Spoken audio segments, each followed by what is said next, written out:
Pak. Jadi moderator yang akan mengambil tindakan, Pak. Itu aja, Pak. Jadi nggak usah ragukan. Kami kan, saya dari pihak Kristen juga akan warning apabila pihak Muslim sudah offside ya, istilah kata ya Pak Amir ya. Betul, sudah offside gitu ya. Iya. Ibarat kata ya. Gitu aja Pak. Tenang aja Pak, dengan moderator Pak. Itu aja Pak ya. Kita dari dua sisi. Saya pun dari Muslim, kalau ada yang offside saya pun yang akan warning. Baik dari Muslim atau anak. Siap. Oke, terima kasih host. Assalamualaikum warahmatullahi wabarakatuh. Rabbi syrah li sadri wa yassir li amri wa hlul. Jangan pulang dulu Pak, bentar. Aku minta maaf tadi kok jangan pulang dulu. La ilaha illallah wa asyhadu. Adek. Kita keluarkan dulu dari Rion ini. Ganti narasumbernya. Tolong Kick aja. Udah. Kurang ajar itu. Kalau tidak kita stop ini, di-kick aja. Kick aja. Kick aja itu kurang ajar itu. Aku yang tanggung jawab. Adek bisa tertib Adek. Tolong bisa ucap tebas dikit aja. Jangan otoriter, ucap tebas. Harus sudah minta dikit aja ucap tebas. Jangan gitu, boleh saya bicara? Boleh abangku boleh. Udah, tunggu jangan dulu, jangan begitu dong. Jadi gini, sahabat-sahabat sekalian, jangan pernah berharapkan untuk membentuk karakter orang. Biarkanlah orang menggunakan pakaiannya sendiri. Iya Pak Zuma sih. Oke, aku ini ya. Iya. Aku minta maaf lah Pak Ade, aku monggo tertib ya. Aku mohon ya tertib ya. Itu aja Rion, bentar. Jadi biar netizen yang menilai. Rion, kalau beliau datang ke sini mengatasnamakan agamanya. Iya Pak Zuma. Saya pun datang di sini mengatasnamakan agama saya. Iya Pak Zuma. Biar netizen yang menilai. Jadi kita nggak usah membentuk orang seperti apa yang kita mau. Kalau dia mau mencak di sini, mau maki-maki juga boleh, silakan. Biar orang yang nilai di luar. Silakan. Benar. Ini itu yang jadi tamu kan orang Kristen. Jadi kita ya menghargai rumah tuan rumah kan begitu. Tolong jangan anak bicara terus ini, nggak bisa dimulai. Ya Pak Darul mohon di ini ya. Ini dulu. Persoalannya begini Bang Juma, kita belum mulai sudah kacau karena begini kan, jangan sampai udah satu orang tidak berjalan acara ini. Apa-apa yang kita mau sampaikan, kebaikan yang ingin disampaikan masing-masing narasumber kita tidak tersampaikan kalau begini caranya. Iya. Saya kira satu kondisip yang saudara Aderion bisa memahami barangkali ya, karena kita kan tujuannya untuk berdialog, bukan untuk perang mulut. Oke. Bang. Oke, udah itu dulu, Dek. Tunggu. Oke. Gue mute ya. Aku mute ya. Mute. Tolonglah. Biar lanjut ya. Sebelum saya memulai, bagi siapapun yang punya kelainan jiwa, tolong ditahan dulu lah sedikit ya. Ini kita bicara normal, manusia santun di sini semuanya, kita pakai standar manusia biasa aja lah. Ya, terima kasih, kita akan mulai ya. Semua sudah di yang live sudah siap semua ya. Ya, assalamualaikum warahmatullahi wabarakatuh. Rabbi syrah li sadri wa yassir li amri wa hlul 'uqdatam min lisani yafqahu qawli. Asyhadu an la ilaha illallah wa annaka Muhammadar Rasulullah. Allahumma shalli ala sayyidina Muhammadin wa ala ali sayyidina Muhammad. Alhamdulillah, malam ini kita akan mengadakan dialog lintas agama yang mungkin metode diskusi santun atau debat santun yang diselenggarakan di channel di room Zoom-nya Media Dakwah Muslim dan akan disiarkan langsung di beberapa channel Muslim dan Kristen yang saya sebutkan ya, untuk di YouTube channelnya Media Dakwah Muslim channel, Ucok Tebas channel, Basin channel, Basin Official channel, Juru Pantau channel, Zulkifli M. Abbas channel official, dan Kata Pengantar channel. Dari Kristen ada Family in Christ channel, Kanuru channel, Friend Talking, dan Papi 88 channel. Jadi diskusi atau dialog ini akan berjalan mungkin sekitar 3 jam ke depan dengan beberapa session. Pertama, pembukaan dari host tadi sudah, kemudian pembukaan dari moderator ini sementara berjalan, nanti opening statement dari masing-masing narasumber, itu 5 menit dari masing-masing narasumber. Setelah itu akan ada sesi bertanya dan menjawab, masing-masing punya kesempatan 2 kali bertanya dan 2 kali menjawab untuk masing-masing narasumber. Setelah itu mungkin itu akan berjalan sampai 1,5 jam ke depan. Nanti setelah 1,5 jam ke depan, sesi partisipan berinteraksi dengan narasumber. Setelah itu nanti itu baru closing statement. Untuk tidak berlama-lama, langsung aja kita perkenalkan dulu narasumber dari tuan rumah, narasumber Muslim yang saya rasa namanya yang paling takuti di dunia debat ini, tidak asing lagi, Ustadz Zulkifli M. Abbas, ya atau biasa akrab dengan dipanggil Bang Juma, didampingi oleh Bang Alif. Dan dua narasumber dari Kristen, ini teman lama saya semua sebenarnya ini. Lama-lama sama-sama dia di Tenaga Islam, yaitu Bang Herdi.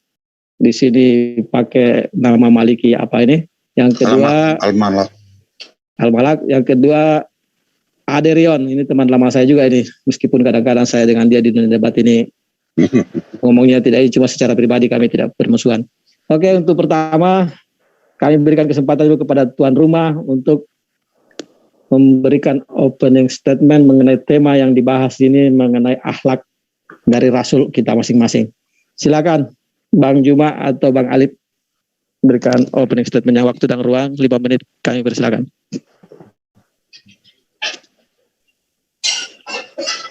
Silakan Guru. Juma, siapa doa? Bang Alif dulu, silakan. Oh, baik, kalau sudah Guru nyuruh saya nggak bisa ngomong. Silakan Bang Alif. Bismillahirrahmanirrahim. Assalamualaikum warahmatullahi wabarakatuh. Rabbi shrah li sadri wa yassir li amri wa hludatan min lisani yafqahu qawli ya fatahu ya alim. Allahumma ansurna ala qaumil kafirin ala qaumil hasidin. Amin. Di sini kesempatan menarik, dikasih kehormatan membuka bahasan ya dari guru kami.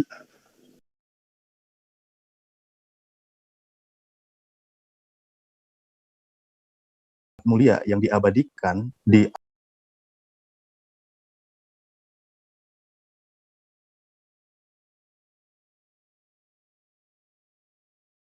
Bismillahirrahmanirrahim. Laqad kana lakum fi Rasulillahi uswatun hasanah liman kana yarjullaha wal yawmal akhir wa dzakarallaha katsira.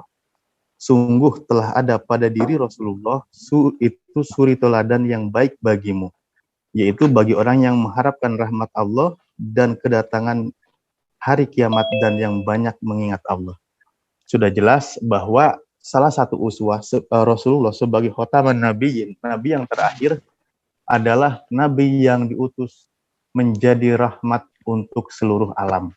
Ya, sehingga apa? Akhlak beliau bisa diaplikasikan baik itu di antara umat Islam maupun di luar Islam, karena banyak pesan-pesan moral, pesan positif yang memang Rasulullah terapkan di situ. Makanya hadisnya mengatakan innama bu'istu liutamima makarimal akhlak, sesungguhnya aku diutus untuk menyempurnakan akhlak manusia. Kalau kita lihat histori sejarahnya pada masa itu, masa jahiliyah, di mana perilaku manusia dalam kegelapan, dalam kejahatan, baik itu dari segi pribadi, hukum sosial, tata negara dan sebagainya berada dalam kejahiliahan, maka kedatangan Rasulullah itu yakhruju minad dhulumati ilan nur, mengeluarkan dari kegelapan kepada cahaya, yaitu cahaya Islam. Seperti apa akhlak Rasulullah? Ketika Siti Aisyah ditanya, akhlak Rasulullah itu adalah Al-Quran, ya. Dan perilaku Rasulullah diceritakan hadisnya oleh beberapa perawi-perawinya. Dalam Al-Quran juga dikatakan ya di surat Al-Qalam bahwa wa innaka la'ala khuluqil adzim, sesungguhnya engkau benar-benar berbudi pekerti yang luhur. Mungkin itu dulu, saya bagi waktunya kepada Guru. Silakan. Baik, bismillahirrahmanirrahim. Assalamualaikum warahmatullahi wabarakatuh. Jadi terima kasih ya atas kesempatan yang diberikan kepada saya, sahabat-sahabat dari rekan Kristen. Ya, semangat malam kita berjumpa di sini.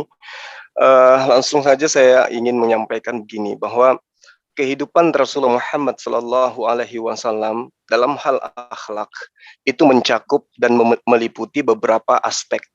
Jadi akhlak yang bersifat umum, dan juga ada akhlak yang bersifat terperinci.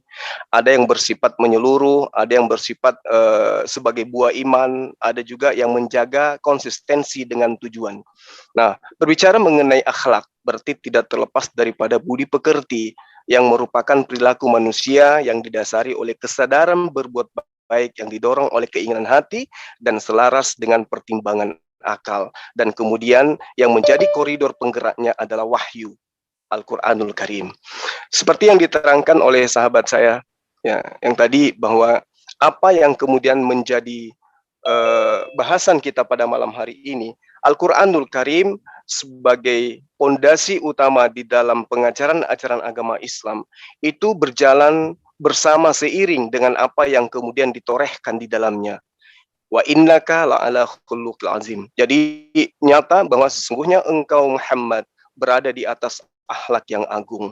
Namun kemudian ketika kita melihat bagaimana kemudian apa yang diceritakan oleh dunia luar tentang Rasulullah Muhammad SAW, nyata bahwa apa yang diceritakan itu tidak bersumber daripada sumber yang sesungguhnya. Bahwa Rasulullah Muhammad SAW itu diceritakan sebagai pembunuh, perampok dan lain-lainnya. Banyak hal yang perlu disadari di sini, bahwa justru sarjana-sarjana Barat, ilmuwan Barat yang mengagumi sosok Rasulullah Muhammad SAW sebagai pemimpin yang sukses dan paling cemerlang sepanjang sejarah. Jadi para sarjana Barat ini justru mengatakan hal yang terbalik dengan apa yang kemudian diutarakan oleh para misionaris, pembenci-pembenci Rasulullah, yang kemudian mereka menggunakan hadis-hadis dhaif, hadis-hadis lemah, bahkan ada yang menggunakan maudhu untuk kemudian menyatakan pribadi Rasulullah tidak sesuai dengan apa yang semestinya. Sekira seperti itu, sahabat. Terima kasih atas kesempatannya. Silakan dilanjut. Oke, alhamdulillah, terima kasih dari narasumber Muslim sudah menyampaikan opening statement-nya yang mungkin akan jadi bahan pertanyaan nanti bagi teman-teman dari Kristen. Selanjutnya kita berikan kesempatan dengan waktu yang sama kepada narasumber Kristen untuk menyampaikan opening statement-nya mengenai akhlaknya Rasulnya dia. Silakan Pak Bang Aderion atau Bang ini Herdi mau mulai.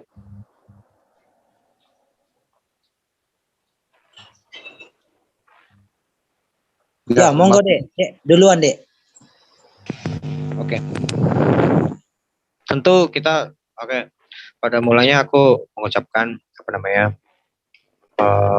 kita selamat malam buat semuanya. Maaf kalau tadi ada salah-salah kata. Aku minta maaf dengan segala kerendahan hatiku. Maksudku kita mau membangun suatu mengganggu nih. Membangun suatu diskusi yang baik ya. Sekarang kita lupakan yang tadi. Sekarang kita fokus kita hari ini, yaitu temanya. Oke, temanya tentang akhlak. Akhlak itu tentang budi pekerti, gitu ya. Tapi sebanyak apapun tentang ayat yang menyatakan bahwa ini Paulus baik, ini Muhammad baik atau Paulus baik. Mohon maaf Bang Ade, silakan aja. Paulus aja deh. Paulus baik. Silakan. Paulus baik, tapi kita ngulik istilah. Sorry. Silakan. Maaf ya Pak Awi. Iya, paham. Bang Gasar. Ya, silakan. Ini boleh nggak dipotong? Ini dipotong loh saya. Udah langsung. 3,5 menit, nggak mau saya. Saya nggak mau 3,5 menit tambah. Nggak apa-apa, lanjut aja. Nggak mau, jangan nggak apa-apa, tambah 3,5 menit. Karena udah deh. Lanjut aja deh. Lanjut deh. Saya itu jangan didikte Pak. Saya itu yang didikte Pak. Kalau nggak bisa anak buahnya didikte Bang Gasar, saya yang dikte. Ya udah saya dikte. Ade. Keluarkan dia. Ini saya ini dipotong loh Pak. Saya dipotong loh. Iya, udah deh. Lanjut aja deh. Udah lanjut aja deh. Buruan lah. Nggak usah, udah kelar, saya kelar. Tadi itu mengingatkan, bukan moto, mengingatkan. Maliki. Tapi waktu saya kan habis. Waktu saya habis. Maliki. Silakan Pak. Ya silakan Pak Maliki. Lanjut. Ditambahkan aja waktunya 15 detik. Enggak apa-apa atau 20 detik. Enggak apa-apa terpaus tadi itu. Biar jadi pelajaran. Ketika membahas rasulnya dia dulu lah. Ini kan masih opening statement. Jangan buru-buru lah ke sebelah. Itu di luar dari pelajaran. Silakan lanjutkan. Oke. Mohon maaf ya, tidak perlu saya ajari lagi di sini untuk berdiskusi. Saya rasa sudah senior semua kok dalam dunia debat ini. Masa harus diajari lagi tata caranya? Lanjut, silakan. Bang Herdi. Ade sudah, Ade. Bro, ya, Ade Rion sudah? Sudah. Lanjut. Sebentar dulu Pak, saya tuh boleh nggak dijadiin co-host? Supaya saya tuh kalau mute jangan saya minta. Tolong jadikan co-host itu, tolong. Ya tadi tertib deh ya. Kita tertib. Saya tertib loh Pak. Saya juga tertib loh. Ada Bang Kaisar di sini bertanggung jawab. Saya tidak bicara dengan Ade, itu bukan kamu tuh lebih kamu kata-kata kamu lebih banyak loh dari saya. Udah deh. Tolong dong Pak. Udah deh. Udah deh. Kalau distract loh kayak gini loh Pak. Udah deh. Tolong. Udah disepakati, Adik. Kalau kamu tetap ngotot, tak keluarin. Ngotot apa, Pak? Udah deh. Tadi sudah di-meetingkan. Kalau kamu nggak mau diskusi, keluar. Bukan di sini begitu. Bukan penghujatan. Loh bukan Pak, saya ini ngomong tapi saya dipotong.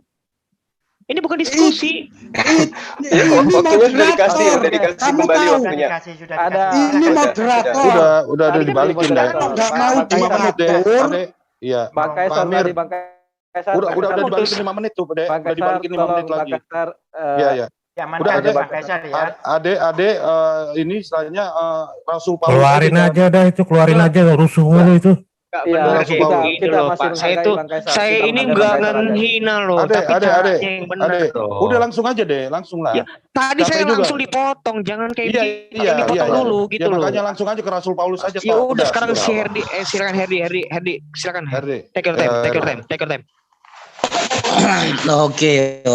Jadi sebenarnya ada nggak salah kan, yang diadu ini Paulus, ya diadu dengan Muhammad. Nggak salah kalau adik langsung nyenggol, nggak masalah. Tapi poinnya kan harusnya di open aja dah, lama.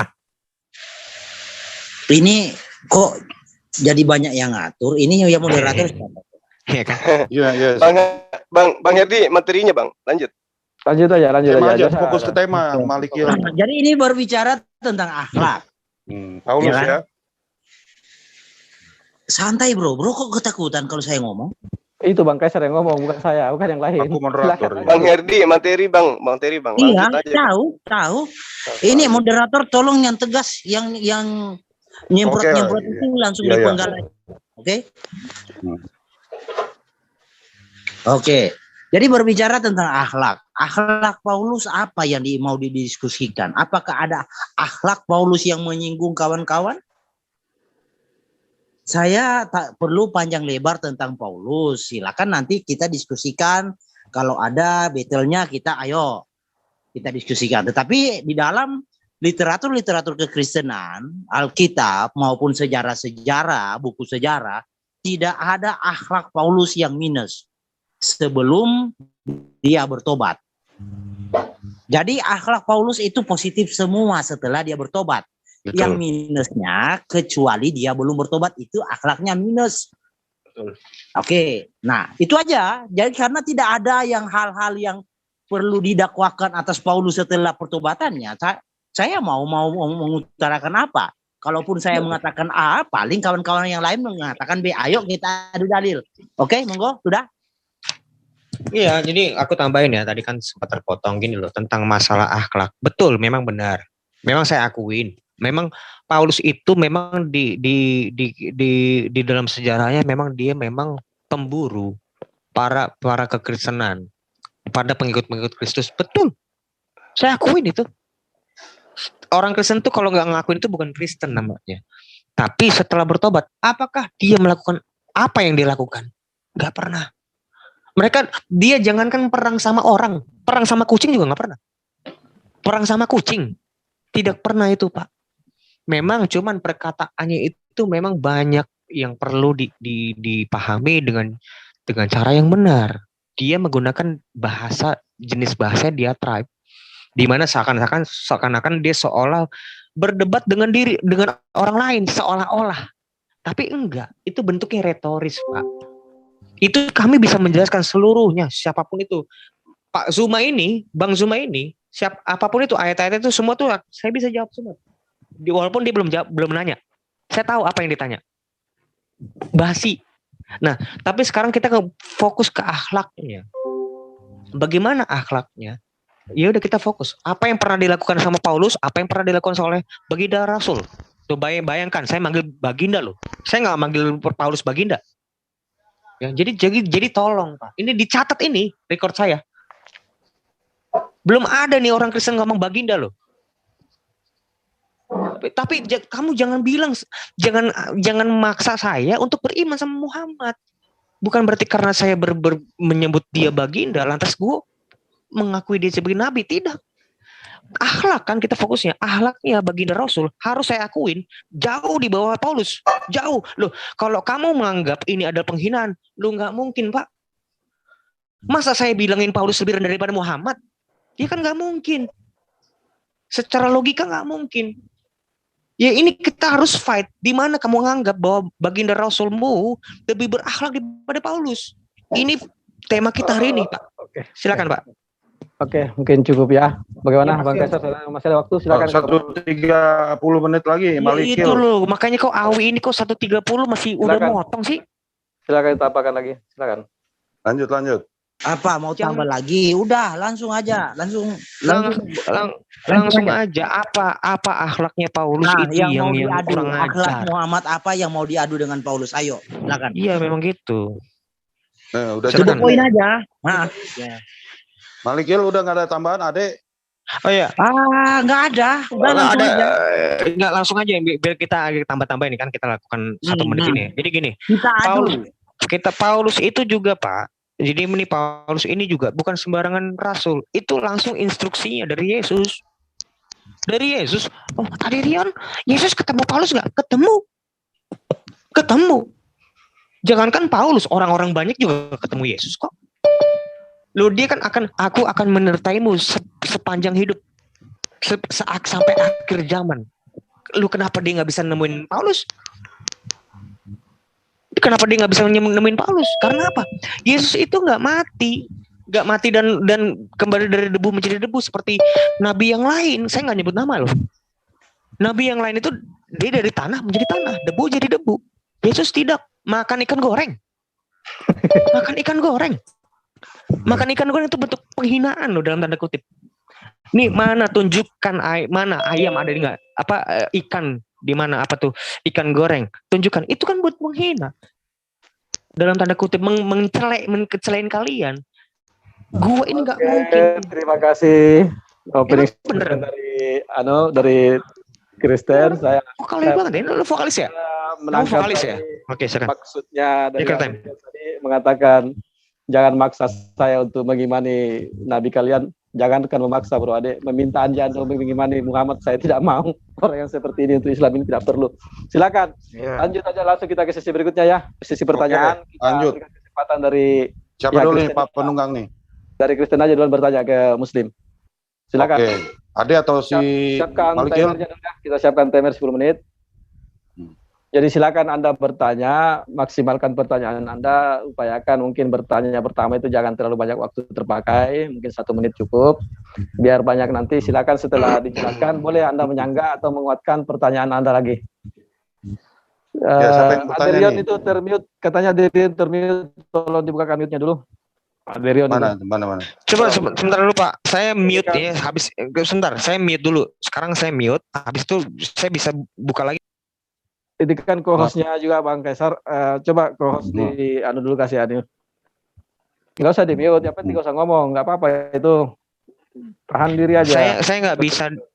Di co-host aja Pak penunggang kuda nggak apa-apa. Saya jaga Pak, tenang Pak. Ini mute dan unmute itu tuh. Ini waktunya saya. Di co-host aja kan kita deal aja. Kalau dikasih co-host dulu, saya narasumber itu co-host Pak. Saya nggak bisa ngasih co-host ini. Tadi sudah dikasih host mungkin tapi keluar. Tolong Pak Gucok. Ya Ade, tapi ini ya kita ya jaga ini kan ya. Kondusif ya. Dikasih co-host narasumber. Soalnya saya tidak bisa ngasih co-host ini. Oke, silakan aja si Aderion atau. Oke. Bentar, 10 menit setelah Anda mulai berbicara ya. Oke. Disclaimer aku, ini kita jangan no hard feeling ya. Kita jangan sampai kamu sakit hati. Karena kita memang harus berbenturan. Itu. Tentang akhlak. Ini paling sering saya ngomong tentang at-tahrim. At-tahrim itu adalah surah yang untuk menegur Muhammad. Kenapa? Karena memang nggak mungkin dia ditegur karena akhlaknya baik. Ini minta maaf ya Pak. Ini memang betul. At-tahrim itu, saya harus kasih tahu nih datanya. At-tahrim itu atau enggak nanti deh kalau kalian nuntut aja deh. Kalian nuntut aja ayatnya. Anggap aja gue salah. At-tahrim itu di mana baginda Muhammad itu menyetubuhi budaknya, Pak. Budaknya. Ini talpika dalilnya kok gitu. Talpika dalilnya di Pasti. Di mana itu yang Pasti. begitu? Iya pasti. At-Tahrim. Oke boleh. At-Tahrim berapa? At-Tahrim berapa? Matiin ya waktunya. Matiin waktunya. Iya. Matiin waktunya. Pause dulu. Pause. Enggak, mending ini deh. Kan ini ada moderator yang membentangkan. Sebutkan aja. At-Tahrim udah. Diam. Ini di sini nih At-Tahrim surah 66 ayat 1. Kita lihat tentang akhlak ya. Ini akhlak, budi pekerti, akhlak, kelakuan. Kita jalan lanjut. Jangan terlalu banyak Ya, dulu Pak. Gini. Iman al-Hakim haknya sudah tampil screen. Oke. Ini baru satu ya Pak. Saya punya ada 80 biji. Oke, ini baru satu. Iman al-Hakim dan Anas saya meriwayatkan dengan sanad yang sahih dari Anas. Anas itu bukan tukang gorengan, bukan. Ini sahabat Nabi. Bahwa suatu hari Rasulullah menggauli seorang budak wanita miliknya. Oke. Menggauli seorang budak wanita miliknya. Aisyah dan Hafsah lantas terus-menerus memperbincangkan kejadian tersebut sampai akhirnya Rasulullah menjadikan budak itu bagi diri beliau untuk tidak digauli lagi. Allah lalu menurunkan ayat ini dulu latar belakang surat At-Tahrim. Kenapa? Karena memang baginda Rasul menggauli budaknya. Menggauli, kenapa harus menggauli budak? Kamu punya istri banyak. Lanjutkan aja pertanyaan apa ini? Anda mau jelaskan Al-Quran atau mau bertanya? Loh, tadi saya bukan tari pendek, Bapak. Saya bukan tari pendek. Ini pertanyaan saya. Kalau kamu punya istri banyak, kenapa kamu harus menggauli budak kamu? Di mana ya? Silakan ditanggapi ini. Iya, kamu ini kok aktif banget sih? Ini siapa sih? Ini kan saya moderator. Kamu itu Pak Kaisar tolong anak buahnya. Oke, Adek. Udah poinnya udah dapat Pak Zuma atau Pak Alif? Sudah. Pertanyaannya Pak Zuma. Pertanyaan saya, kenapa beliau menggauli budaknya? Menggauli itu artinya menyetubuhi. Menyetubuhi penetrasi Bapak. Udah Pak Rion. Udah. Kenapa nggak boleh sih penetrasi Bapak? Orang ini, tolong dikeluarkan orang ini. Penetrasi kok bener dong. Ya udah deh, udah dapat poinnya deh, udah dapat poinnya. Ini tidak bagus. Udah dapat poinnya deh. Oke, Pak Alif silakan. Dikik aja orang ini, tidak pantas berbicara. Sampai itu Kaisar. Ini ranah ilmiah. Ini kok enggak Pak. Ini ranah ilmiah Pak, ranah akademik. Ya udah Pak, udah. Ganti. Mohon diganti dia. Saya nggak setuju dia. Orang bicara, nggak bisa ini.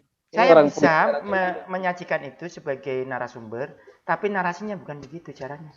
Ini orang kelainan jiwa ini. Ini bukan tempat untuk olok-olokan. Ini Al-Quran. Menurut Islam, Al-Quran adalah firman Allah. Kalau kamu olok-olok kayak begitu, ada yang jelasin, tapi framingmu seperti kamu olok-olok. Iya, benar. Saya nggak setuju dengan Rion. Udah keluarin. Tolong diganti. Dari mulai awal dia sudah nggak bisa dikendalikan lagi. Tolong diganti. Kalau nggak diganti, saya gini, saya mau ngomong sama Ade dulu. daripada kita nanti jadi Enggak, keluarin Kaisar. Kamu yang bertanggung jawab. Mohon maaf ini. Yang bertanggung jawab Bang Kaisar. Dia menggunakan saya yang punya literatur itu yang tidak jelas dari mana sumbernya, lalu dia memframing sendiri. Ganti. Karena Rion bukan narasumber tadi. Bukan kata-kata orang berpendidikan itu, Bang. Bukan kata-kata orang berpendidikan, itu kata-kata orang punya kelainan jiwa. Orang punya kelainan jiwa, ya mungkin orang yang sama jenis yang begitu bahasanya itu. Silakan Bang Kaisar. Saya mengatakan. Kalau tanya. Silakan Bang Kaisar. Kalau tanya. Jangan sampai menarasikan seperti itu. Kami tadi menahan diri karena kami sangat menghargai Bang Kaisar yang santun. Alhamdulillah saya bangga dengan ada teman dari Kristen yang seperti Bang Kaisar ini. Jadi kami menahan diri. Cuma sepertinya Bang Kaisar pun tidak bisa mengendalikan dia. Mau tidak mau kan kami bilang tadi kalau Bang Kaisar tidak bisa mengendalikan, terpaksa kami yang itu. Karena kan saya rasa Bang Kaisar juga mau kalau apa yang dilihat dari akhlak Kristen itu kita tampil di sini. Jadi bisa pembelajaran kepada netizen Kristen di luar sana bahwa orang kami, orang Kristen juga ternyata bisa berakhlak bagus di room Muslim dimanapun. Silakan. Jadi saya ganti ya Pak berarti ya. Silakan Bang Kaisar. Nah, saya ganti. Ya, gimana nih Pak Hin gimana nih Pak? Pras bisa gak menggantikan? Halo Pras. Pras mic-nya dibuka coba. Pras. Gak apa-apa, saya sendiri aja. Enggak, kan kita udah settingannya 2 Pak. Iya. Pak Pras, mic-nya bisa dibuka. Halo Pak Pras. Gimana nih Pak Pras juga. Nah ini apa Michael aja lah Michael. Theodore atau siapa yang kemarin yang bagus agak ada tuh yang Michael gimana Michael? Tolong dibuka, tolong dia. Kalau nggak nyenggol Quran, hadis ya bagus. Kalau nyenggol tentu tidak bagus. Bahasanya kan begitu. Oke, lanjut. Itu bukan menyenggol. Tidak apa-apa menyenggol. Tidak apa-apa Anda bertanyakan Al-Quran, nggak masalah. Tugas kami orang Islam untuk menjelaskan tentang Al-Quran dan hadis. Cuma bahasanya jangan seperti tadi. Belum kita menjawab, Anda sudah memframing bahasa yang tidak pantas. Saya didampingi anak saya ada di sini loh, di samping. Ya, tapi kan sebenarnya saya udah nentuin Pak Ade gitu. Cuman gimana lah Pak Amir? Apa kita kasih gimana Pak? Tidak semua maksudnya saya mau komit dulu sama Pak Ade. Bagaimana Dek? Lo masih bisa ini gak? Gitu loh ya, gini. Karena ini kan masalah pertanyaan. Otomatis pertanyaan jangan framing. Kalau bertanya berarti nggak tahu. Silahkan bertanya kepada narasumber muslim. Oke. Begini Bang Kaisar, silakan Anda tanyakan ke partisipan Kristen, Anda bukakan mic-nya sendiri. Bro, ini narasumber Islam Bang Suma diam-diam. Ya, silakan. Kok kalian yang jadi panas? Tenang. Iya, halo. Bang Suma, tolong atasi ya. Gimana Bang Suma? Bang Suma, silakan. Begini. Sebenarnya gini loh. Bang Suma. Kan narasumber Bang Suma dengan Alif. Iya. Bagaimana nih? Bang Suma, ada ayam. Betul Bang Suma. Bukan masalah Bang Suma ada ayam, masalahnya itu tugasnya moderator untuk meluruskan. Bagaimana sih kamu? Terus pada moderator suruh diam aja kalau ada yang menghujat. Moderator siapa? Itu Pak penunggang kuda itu moderator. Dengan Bang Kaisar. Kita di sini berdua moderator. Yang mendengar ini bukan cuma Bang Suma. Banyak partisipan di sini. Tahu. Pak, ini Pras ini udah mic-nya udah dibuka. Kemana Pras? Sudah standby gak untuk menggantikan Ya, saya dampingin Herdi. Herdi, kamu silakan. Pras dibikin kaos dulu Pak. Siapa nih yang bisa bikin kaos? Pras. Atau saya bertanyaan ya? Ya, bertanya Pak, bertanya. Sudah mengerti temanya tadi kan, silakan betul.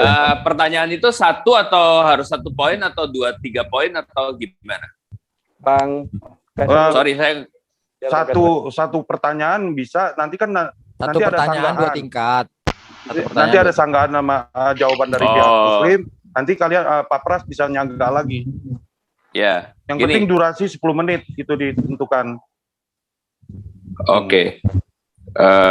Yang saya tanya pertama dari sisi akhlak kan ya, akhlak itu kan moral ya. Silakan. Buat seorang wanita, apalagi di zaman ini, di seluruh negara, memperbolehkan seorang lelaki mempunyai istri 4, kemudian wanita itu akan sakit hati. Jadi dari sisi orang dunia aja udah nggak bisa diterima. Bagaimana? Karena itu menyakitkan buat setiap wanita. Seperti kita sakit kalau istri kita diganggu orang, demikian pula seorang perempuan juga sakit suaminya diganggu orang. Dan itu kita bisa tanyakan harus kepada umum, bukan kepada orang yang mau menerima pernyataan dari kalian gitu. Jadi kalau menurut saya dari sisi itu udah kurang. Kedua, di dalam pasal 4 ayat 24 itu dikatakan tidak boleh mengambil istri dari sesama, tetapi kalau budak boleh orang dikalahkan dalam perang. Nah, di dalam peraturan perang di dunia pun tidak ada hal seperti itu gitu. Orang masih punya suami kemudian diambil dan boleh dilakukan itu. Kalau menurut saya dari sisi itu, dari sisi orang, kalau kita tanya ke orang dunia aja juga mereka akan merasa bahwa itu satu hal yang tidak pantas gitu. Oke, silakan. Pertanyaannya apa Pak? Saya belum nangkap pertanyaannya nih. Iya. Hampir 5 menit. Dari sisi moral terhadap seorang wanita, you memperbolehkan punya 4 istri. Buat wanita itu suatu hal yang tidak. Kedua, dari sisi yang perang, ya oke. Makasih Bang Pras. Pertanyaannya begini, di mana moralitas suatu ajaran yang menganjurkan boleh menikahi lebih daripada satu wanita? Itu 4, itu poinnya di situ. Karena katanya secara moral tidak diterima oleh perempuan. Silakan Bang Alif atau Bang Juma. Ini waktunya singkat sebentar ya, silakan aja. Silakan Bang Alif. Bang Alif. Terima kasih.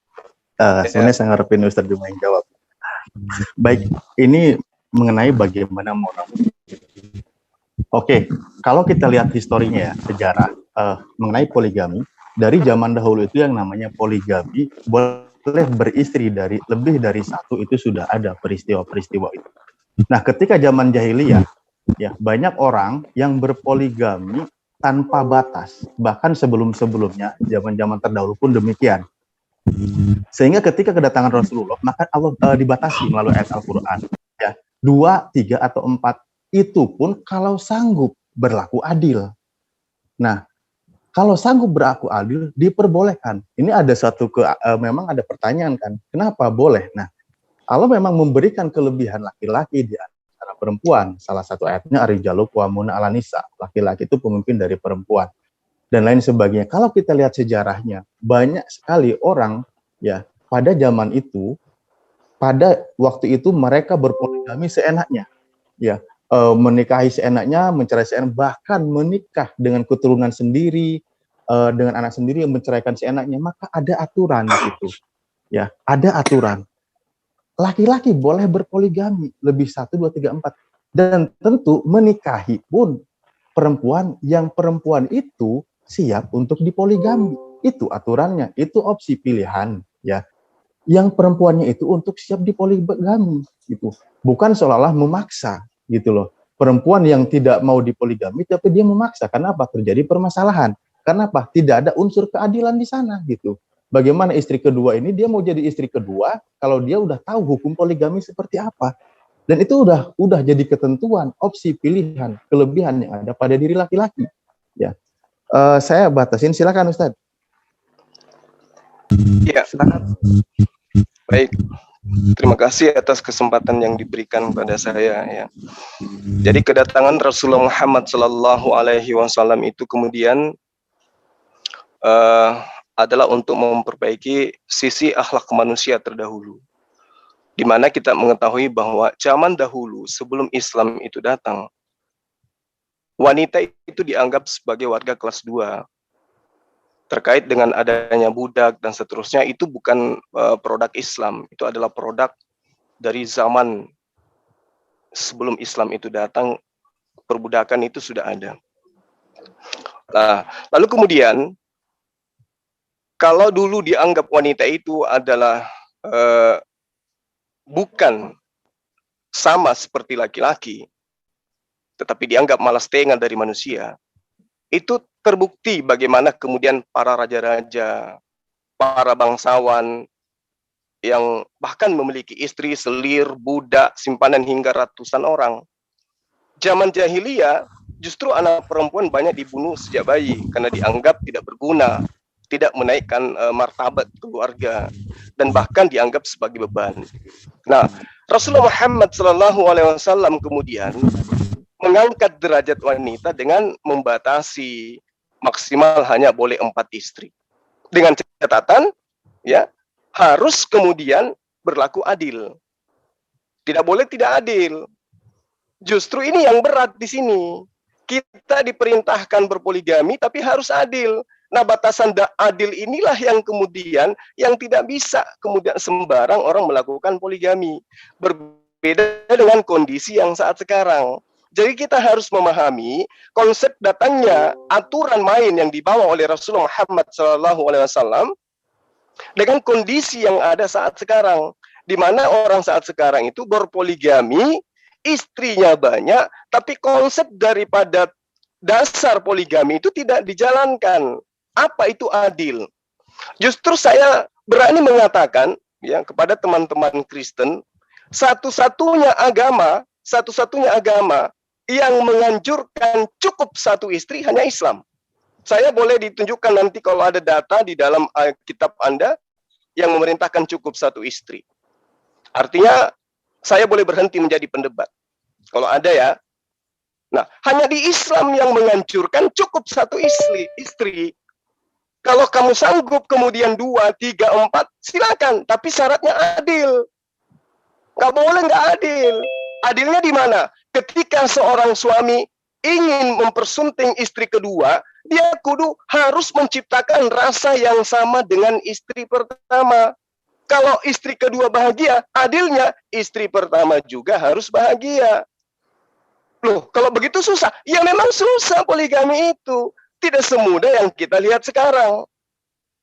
Gitu loh. Namun pada dasarnya, menikah lebih dari satu, itu lebih baik daripada berzina. Satu istri, tetapi jajan kondom di mana-mana. Dalam konsep kacamata Islam, itu dihukum zina. Sementara perintahnya kemudian, baik dalam kitab-kitab terdahulu, tidak ada larangan untuk poligami, tidak ada. Yang ada adalah larangan berzina. Nah, apa artinya satu istri kalau berzina jalan terus? Saya kira begitu untuk sementara ya, bahwa satu-satunya agama yang menganjurkan cukup satu istri hanya Islam. Di luar itu nggak ada aturannya. Oke, makasih penjelasan dari narasumber Muslim. Cuma sepertinya kita kasih kesempatan dulu tengah waktu toleransi kepada Kristen itu menanggapi satu kali. Tidak usah dikasih timer, karena tadi kan terlalu panjang, biar dapat poinnya. Saya rasa mereka belum dapat poinnya, mau menyanggah. Kita kasih kesempatan aja lah. Ini moderator berikan kesempatan secara pribadi kepada penanya tadi. Silakan ditanggapi dulu, Bang. Meskipun waktu habis ditanggapi aja. Ya, Pak Pras atau Pak Malikil? Saya. Silakan siapa aja. Begini, Pak. Tuhan itu kan harusnya tahu sesuatu yang terjadi di akhir dari awal. Ya kan? Anda mau mengatakan dahulu jahiliyah segala, oke, saya mengerti itu. Tetapi kita lihat bahwa ternyata begitu sampai ke zaman ini, hal itu sudah nggak cocok. Dan kemudian kalau dibilang adil, kemudian lelaki boleh menceraikan istrinya. Perempuan sudah umur 45, 50, lelakinya mulai jaya dari usahanya. Kemudian karena sudah punya anak, dianya sudah tidak bisa apa-apa.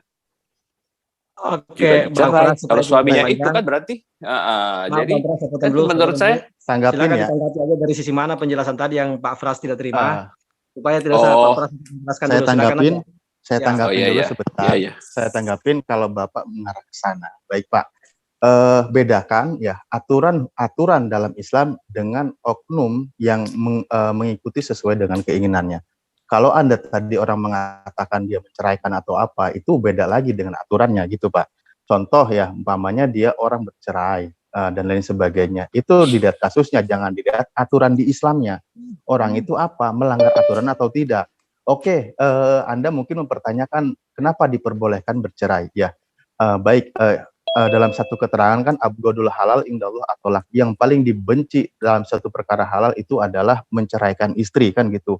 Nah, menceraikan istri ini dalam konteks yang boleh menceraikan itu kan ada ketentuannya, Pak. Jangan seenaknya, sesuai hawa nafsunya, sesuai keinginannya, udah nggak suka apa gimana, itu bukan hal yang bagus, Pak. Boleh menceraikan pun dalam hal contoh umpamanya istrinya ya durhaka terus ya, tidak mau nurut kepada suami dalam kebaikan, ketaatan, dia tidak mau beribadah, boleh diceraikan itu. Kayak gitu. Tapi cerai pun ada tahapannya. Jangan langsung cerai dulu, kasih teguran dulu dan lain sebagainya. Nah, kalau Anda tadi mengatakan seperti yang itu kasus oknum tertentu, walaupun tidak tahu siapa dan bagaimana, ya arahnya, jangan dihubungkan dengan suatu ketentuan hukum. Itu saja tanggapannya. Terima kasih kalau diperkuat Ustaz. Oke, terima kasih. Oke, boleh saya tambahkan, Bang? Silakan Bang Juma, silakan tambahkan. Iya, jadi terima kasih atas apa yang sahabat saya uraikan tadi, bahwa Tuhan mestinya tahu bahwa suatu hukum itu harus melihat kondisi, bukan hanya kondisi pada masa lampau. Betul, saya sepakat dengan Anda. Kenapa poligami itu ada mengiringi perjalanan hidup manusia? Coba kita lihat, yang dipenjara mayoritas laki-laki. Ya, ikut perang mayoritas laki-laki. Kemudian gay belum lagi yang laki-lakinya setiap hari itu berkurang dengan berbagai macam musibah karena kerja, meninggalkan rumah dan seterusnya. Tuhan itu Maha melihat sehingga kondisi itu nyata. Kedepannya seperti apa? Ya. Dan kalau kita melihat hasil penelitian bagaimana kemudian setiap tahun angka laki-laki itu semakin berkurang dan angka perempuan itu makin banyak. Nah, sekarang kalau kita mau adil, satu laki-laki, satu perempuan, celaka. Banyak perempuan akan menjadi lesbi, akan menjadi pelacur. Kenapa? Karena kebanyakan juga laki-laki sekarang itu cenderung suka sama laki-laki. Banyak yang dipenjara bang, laki-laki itu, sehingga tinggal wanita-wanita itu menjamur di luar sana. Disitulah letak keadilan Allah. Nah, kemudian kenapa laki-laki diberi kuasa bisa menikah lebih dari satu? Karena laki-laki itu yang mencari nafkah. Laki-laki itu yang kemudian berjuang untuk melindungi keluarga, bukan perempuan. Itu secara logika aja seperti itu. Ya, kembali kepada pernyataan saya, satu-satunya agama yang mencetuskan cukup satu istri hanya Islam. Demikian. Oke, terima kasih Bang Juma atas penjelasannya. Saya rasa mungkin Pak Pras tidak cukup untuk menanggapi dulu ya, karena waktu ini sudah berjalan 20 menit, hanya untuk satu sesi ini aja. Iya, oke, silakan. Silakan kita berikan kesempatan kepada pihak Muslim untuk ajukan pertanyaan kepada sumber Kristen. Saya boleh bicara nggak, Bro? Saya mau bicara besok. kan, tapi besok ya. Yowes, lanjut. Maaf, Nanti saya sangat senang. Sesudah ini kamu ya. Ya, Bang Herdi ini kan masih seperti dulu kayaknya. Boleh saya bicara nggak, Bro? Ya, sabar dulu. Oke, kita lanjutkan dulu ini. Pihak Muslim yang akan bertanya bersesuaikan dengan tema mengenai akhlak. Baik. Ayo, silakan. Baik, saya sedikit, Bang. Silakan. Al-Quranul Karim surah As-Saff ayat 6 menerangkan wa isqala Isa bin Maryam ya bani Israel inni rasulullahi ilaikum musaddiqan lima baina yadayhi. Jadi Al-Quran sangat memuliakan oknum yang kemudian datang kepada Bani Israel, lahir tanpa ayah, yang kemudian mengatakan dirinya sebagai rasul. Al-Quran dari sejak diwahyukan senantiasa mendudukkan Nabiullah Isa atau Yesus sebagai utusan Allah yang sangat mulia. Bahkan namanya jauh lebih banyak disebutkan dalam Al-Quran daripada yang menerima wahyu itu sendiri. Lalu kemudian berbicara mengenai akhlak antara Rasulullah Muhammad SAW dengan Rasul yang diimani oleh sahabat Kristen. Di dalam Galatia 3 nomor 13, kalau tadi dimuliakannya Rasulullah Isa alaihissalam, di sini justru dikatakan dia adalah orang yang terkutuk. Kristus telah menebus kita dari kutuk hukum Taurat dengan jalan menjadi kutuk karena kita. Sebab ada tertulis, terkutuklah orang yang digantung pada kayu salib. Yang ingin saya tanyakan, ini akhlak apa ini? Sosok Nabi, sosok Rasul kok diajarkan kepada manusia bahwa Nabi itu adalah Nabi atau Rasul yang terkutuk? Silakan. Ya. Saya rasa yang topik kita tentang Paulus dan Muhammad. Kenapa bawa-bawa Yesus? Lanjut, moderator bisa kalau apa? Begini, pertama ditegaskan dulu. Ini tidak membawa Yesus. Ini menanyakan tentang akhlak seorang rasul yang aku yang jawab boleh. Silakan. Gini, Pak Pras. Kalau tidak sesuai topik, tidak perlu ditanggapi, buang-buang waktu. Oh iya. Karena saya mau menanggapi tadi apa yang dikatakan oleh Bang Suma, kawan lama saya, tentang Muhammad begini begono. Saya bisa membuktikan terbalik sebenarnya, tapi tidak dikasih waktu ya, nggak apa-apa lah. Lanjut. Bang Hardi, Bang Hardi, sebentar kita masih ada waktu. Yang saya tanyakan ini adalah kenapa Paulus mengajarkan manusia bahwa Yesus itu terkutuk? Ya, betul. Ini akhlaknya. Itu loh pertanyaan saya. Ya, Paulus ini siapa kok bisa gitu loh? Jadi maksudnya Suma, Paulus kok ngomong Yesus terkutuk gitu ya? Berarti kan siapa namanya si Paulus kurang ajar gitu kan? Iya, begini. Silakan antum nilai sendiri. Paulus. Makanya Bang Juma mempertanyakan akhlak seorang rasul seperti apa ini, kok menyebut seorang Yesus jadi terkutuk? Apakah ini akhlak yang bagus atau bagaimana? Mungkin maksudnya begitu. Ini masih akhlak rasul ini yang dibicarakan, bukan akhlaknya Yesus ini. Silakan pihak Kristen menanggapi, menjawab. Iya. Herdi mau aku jawab atau gimana? Herdi, aku ikutin kamu. Silakan. Ya. Paulus dengan jelas mengatakan bahwa tentang Yesus, dia yang di dalam 2 Korintus pasal 5 ayat 21.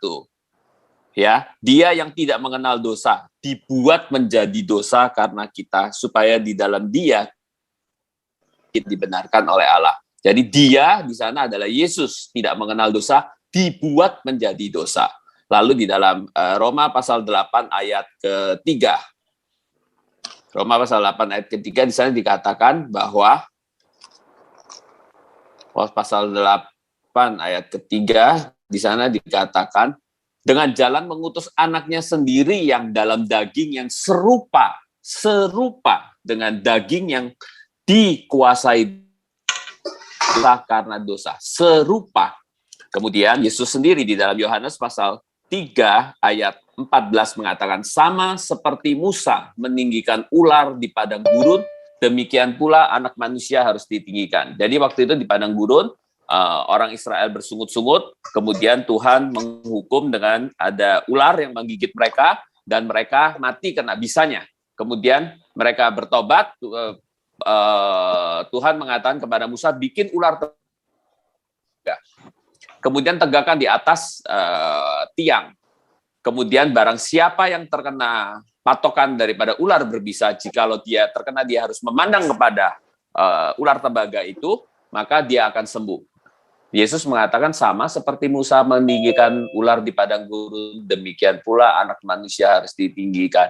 Jadi yang ular tembaga yang ditinggikan itu tidak memiliki bisa ular. Dia dari bahan tembaga melambangkan penghakiman Allah. Itu saya nggak usah jelasin karena terlalu panjang nanti. Jadi Yesus itu dibuat menjadi dosa di atas kayu salib. Dia menanggung dosa. Yang terkutuk siapa? Kita semua. Terkutuklah orang yang tidak melakukan segala sesuatu yang tidak tertulis dalam kitab hukum Taurat. Kita semua melanggar. Semua punya keinginan dan semua punya dosa. Oleh karena itu semua manusia di bawah hukum dan keadilan Allah terkutuk. Melalui Yesus datang, dia menjadi dosa, membuat menjadi dosa di atas kayu salib. Dia menanggung dosa kita. Jadi itu konsep yang dibicarakan oleh Paulus untuk Yesus di dalam Galatia pasal 3 ayat 3. Dia yang tidak itu dia menjadi kutuk karena kita. Jadi bukan Yesusnya terkutuk karena dirinya sendiri, tapi dia menanggung kutuk itu. Dia dibuat menjadi dosa.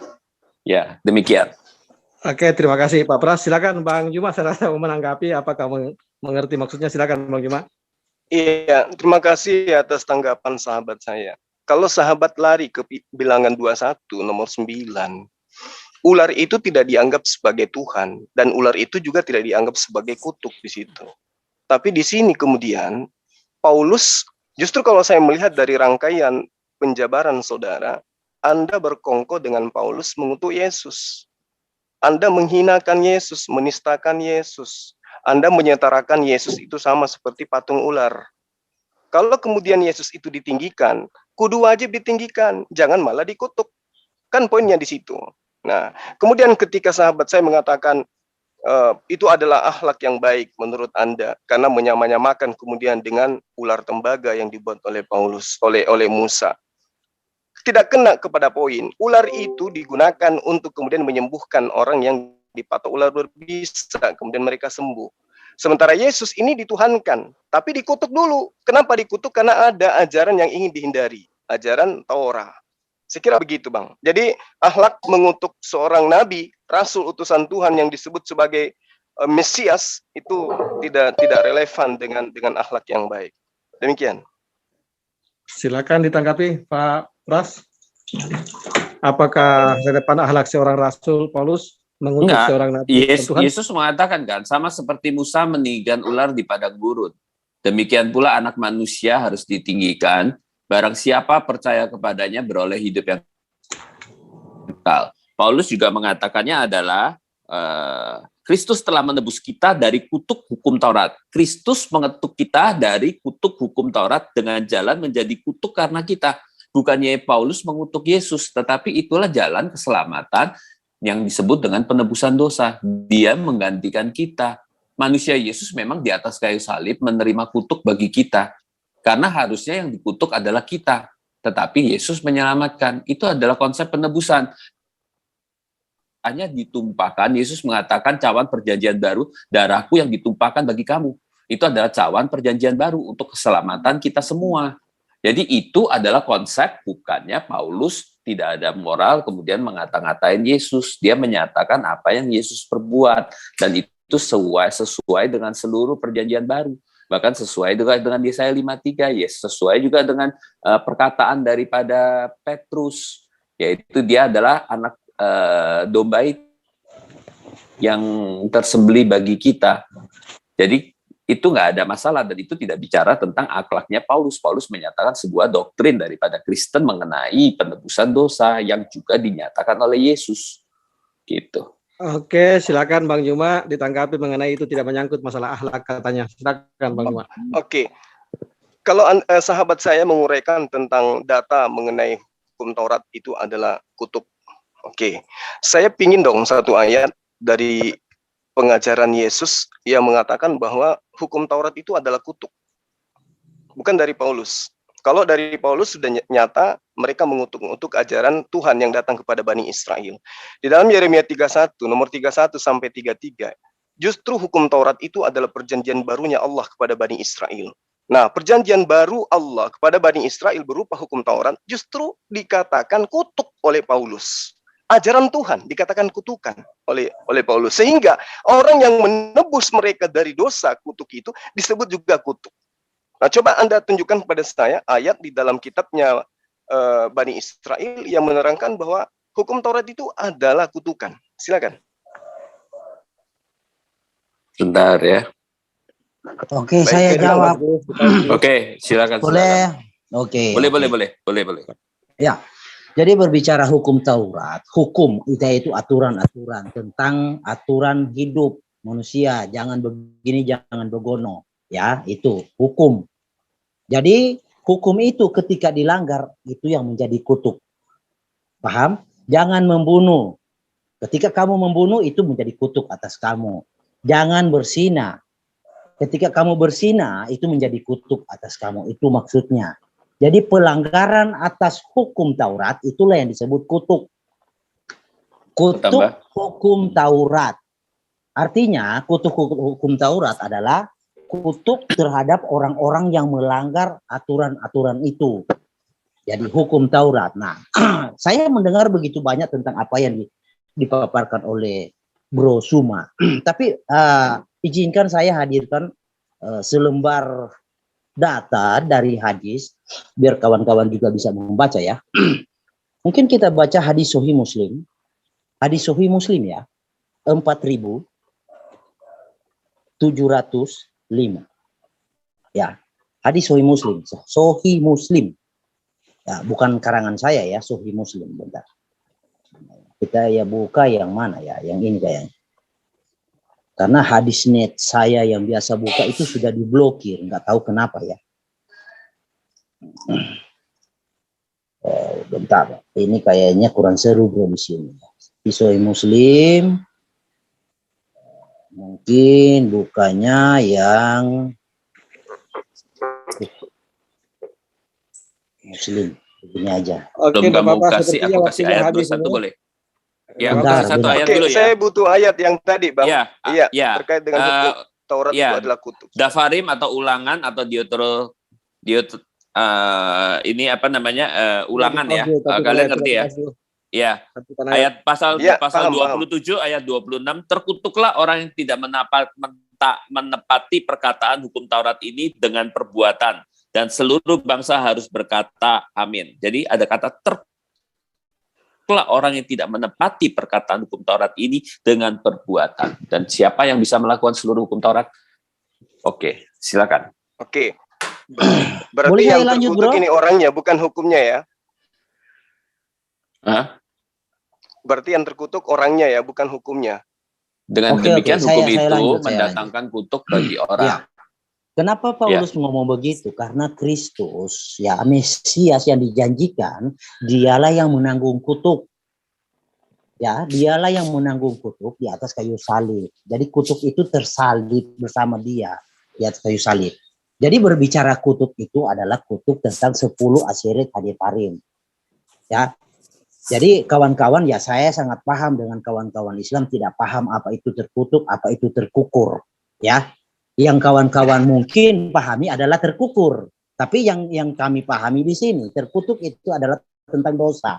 Dosa melanggar hukum Taurat. Terima kasih penjelasannya. Saya lanjut tentang. Terima kasih penjelasannya Bang Herdi. Boleh saya lanjut bro? Belum seberapa ini. Sudah lanjut cukup 10 menit. Okay. Apa ini bagian saya Anda? mau share dulu sedikit ya. Tentang karena Tunggu. Tolong jangan dipotong dulu. Nanti di bagian Anda nanti bicara. Silakan Anda mau share apa? Kan Pak penunggang kuda giliran pihak Kristen ya. Iya, betul. Makanya saya bertanya bilang, kan ya. Ini ya, yang kedua berarti ya. Saya mau melanjutkan apa tentang kutuk-kutuk mengutuk ini yang saya mau lanjutkan supaya Anda bisa mempelajari yang terkutuk itu siapa sebenarnya. Ya, minta waktunya Pak penunggang waktu. Minta berapa menit Pak Malikil? Iya. Kalau bisa ya 3 menit atau 4 menit lah. Ya, mohon Pak penunggang waktu. Silakan aja kita kasih waktu, kalau gitu akan bertambah panjang nanti 5 menit seperti yang pertama tadi kita kasih toleransi waktu. Oke ya, Pak penunggangnya. Ini kita kasih toleransi waktu untuk menjawab ya. Oke ya. Ya, silakan Pak Malikil. Lanjut. Oke. Karena yang kita bicarakan adalah Paulus dengan Muhammad, maka saya akan mengutip tentang apa perkataan yang kutuk mengutuk yang dipaparkan oleh Muhammad. Saya boleh share, Bro? Silakan di-share, silakan. Saya mau share ya. Screen, oke. Mulai sekarang. Tampilkan di atas. Waduh, ini kok air hidup. Saya mau screen. Mana detailnya ya?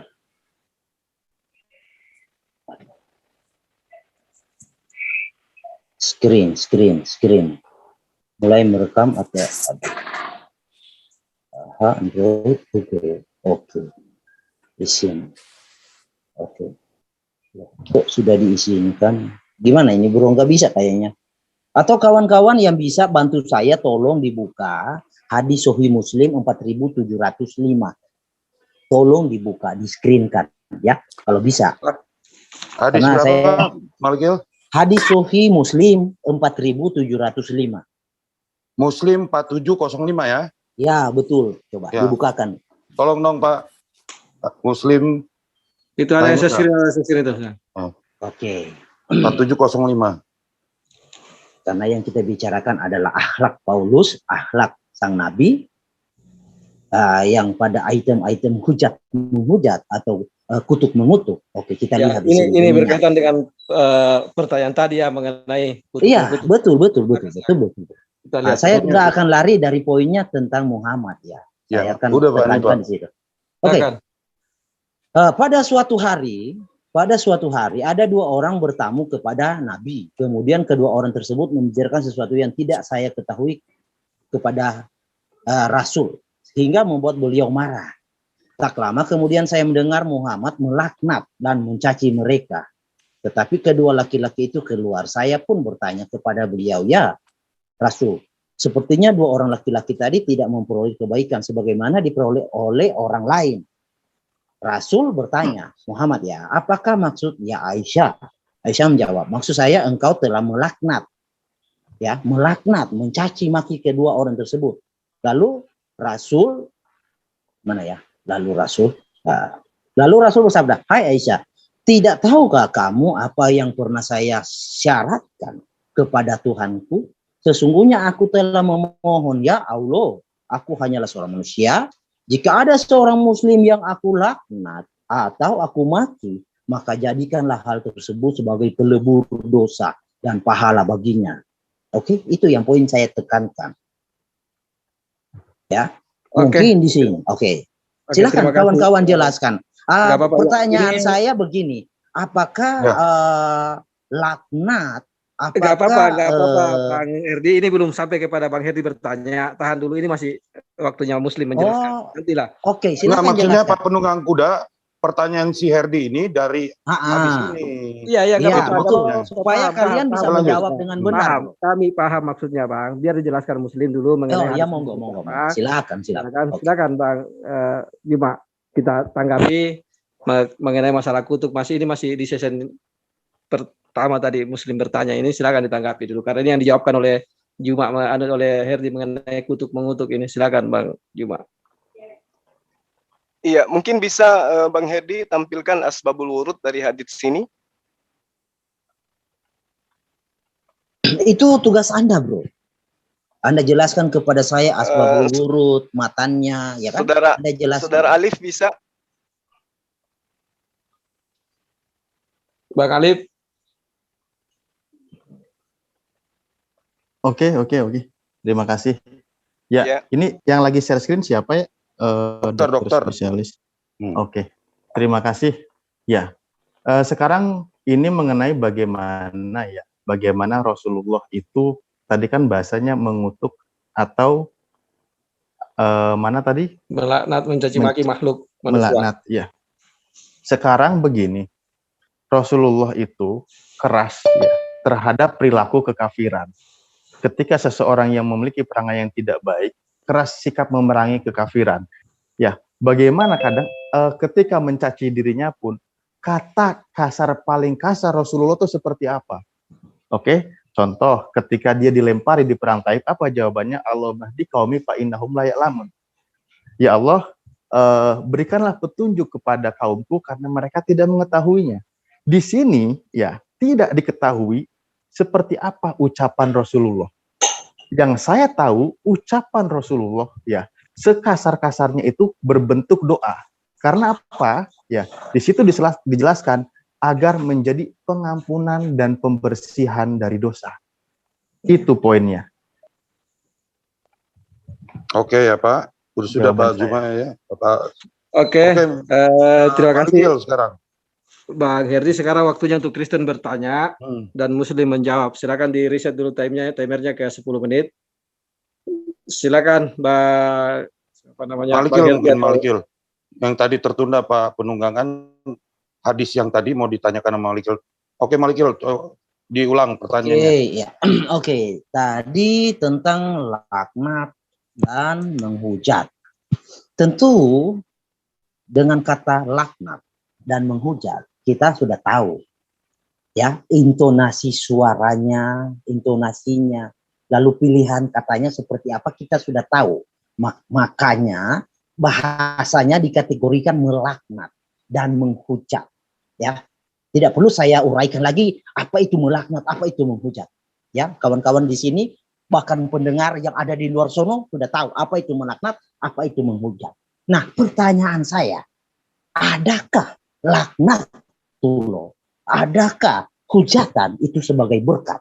Monggo dijelaskan. Tuhan seperti apa yang menganggap laknat dan hujat itu adalah berkat? Monggo. Apakah itu yang disebut dengan akhlak? Baik, mungkin Bang Herdi, ya. Kalau Anda kan ini kan tentang akhlak Rasulullah. Kalau Anda mempertanyakan akhlak Rasulullah melaknat dia, apa di sini kata kalimatnya? Sorry ya. Fa'agdobahu, maka Rasulullah itu membencinya kan gitu. Fala'anahuma, dan melaknat keduanya itu. Nah, di sini ada nggak kalimat Rasulullah seperti apa katanya?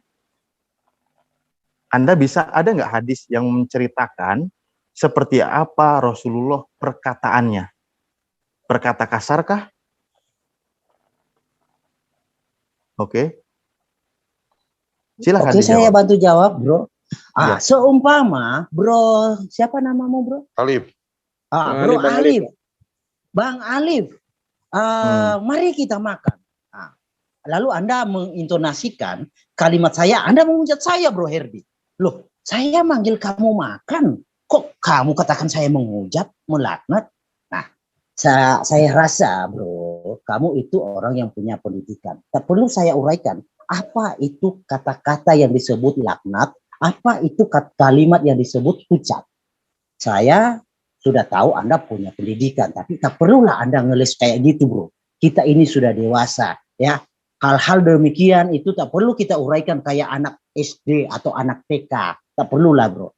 Kalau narasinya sudah seperti itu, apalagi sudah ditekankan oleh Aisyah. Ya Rasul, coba kamu buka lagi. Bukankah kamu melaknat, mengutuk? Ya kan? Apakah Aisyah? Dijawab oleh Muhammad. Apakah Aisyah, kamu tidak tahu aku mensyaratkan kepada Tuhanku, orang yang kulaknat, orang yang kukutuk adalah akan menjadi berkat atasnya. Nah, pertanyaan saya, kutuk dan laknat, ajaran Tuhan seperti apa yang bisa menjadi berkat? Monggo. Iya, itu kan ucapan Rasulullah.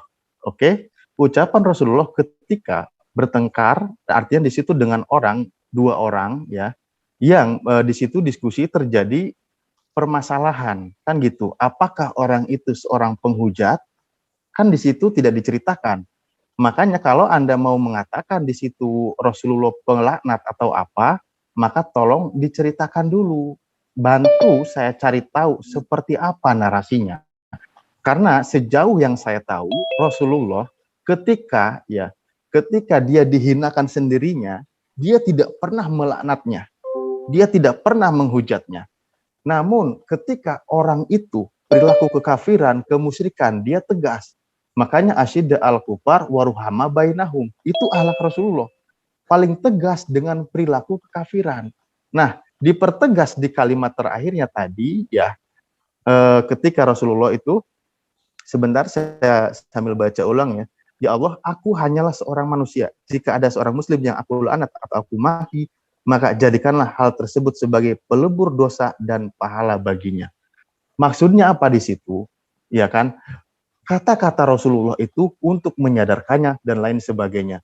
Untuk menjadi pelebur dosanya. Karena ada perilaku-perilaku yang tidak baik. Makanya ucapan Rasulullah tidak pernah kasar. Oke? Tidak pernah kasar. Kalau ada ucapan Rasulullah kasar, silahkan keluarkan di sini. Dan dalam konteks apa? Biar kita bisa sama-sama pahami. Begitu caranya. Oke, moderator boleh tolong silakan. Kita singgungan sedikit dengan KBBI. Boleh moderator, karena saya nggak bisa screen, bukan saya mau memerintah Anda ya bro, sorry ya, karena saya nggak bisa screen, tadi saya sudah coba nggak bisa. Boleh kita senggol sedikit KBBI tentang silakan Bang siapa tadi yang screen, silakan kita persilakan Bang Dokter tadi. Iya. Bang Dokter, waktu saya screen itu. Oh, siapa di Bang Ucok sudah saya screen itu sudah ada saya screen. Minta maaf bro ya, karena saya nggak bisa screen, minta maaf. Kita di sini hakikatnya mencari kebenaran, tidak ada masalah. Siap. Ya wes.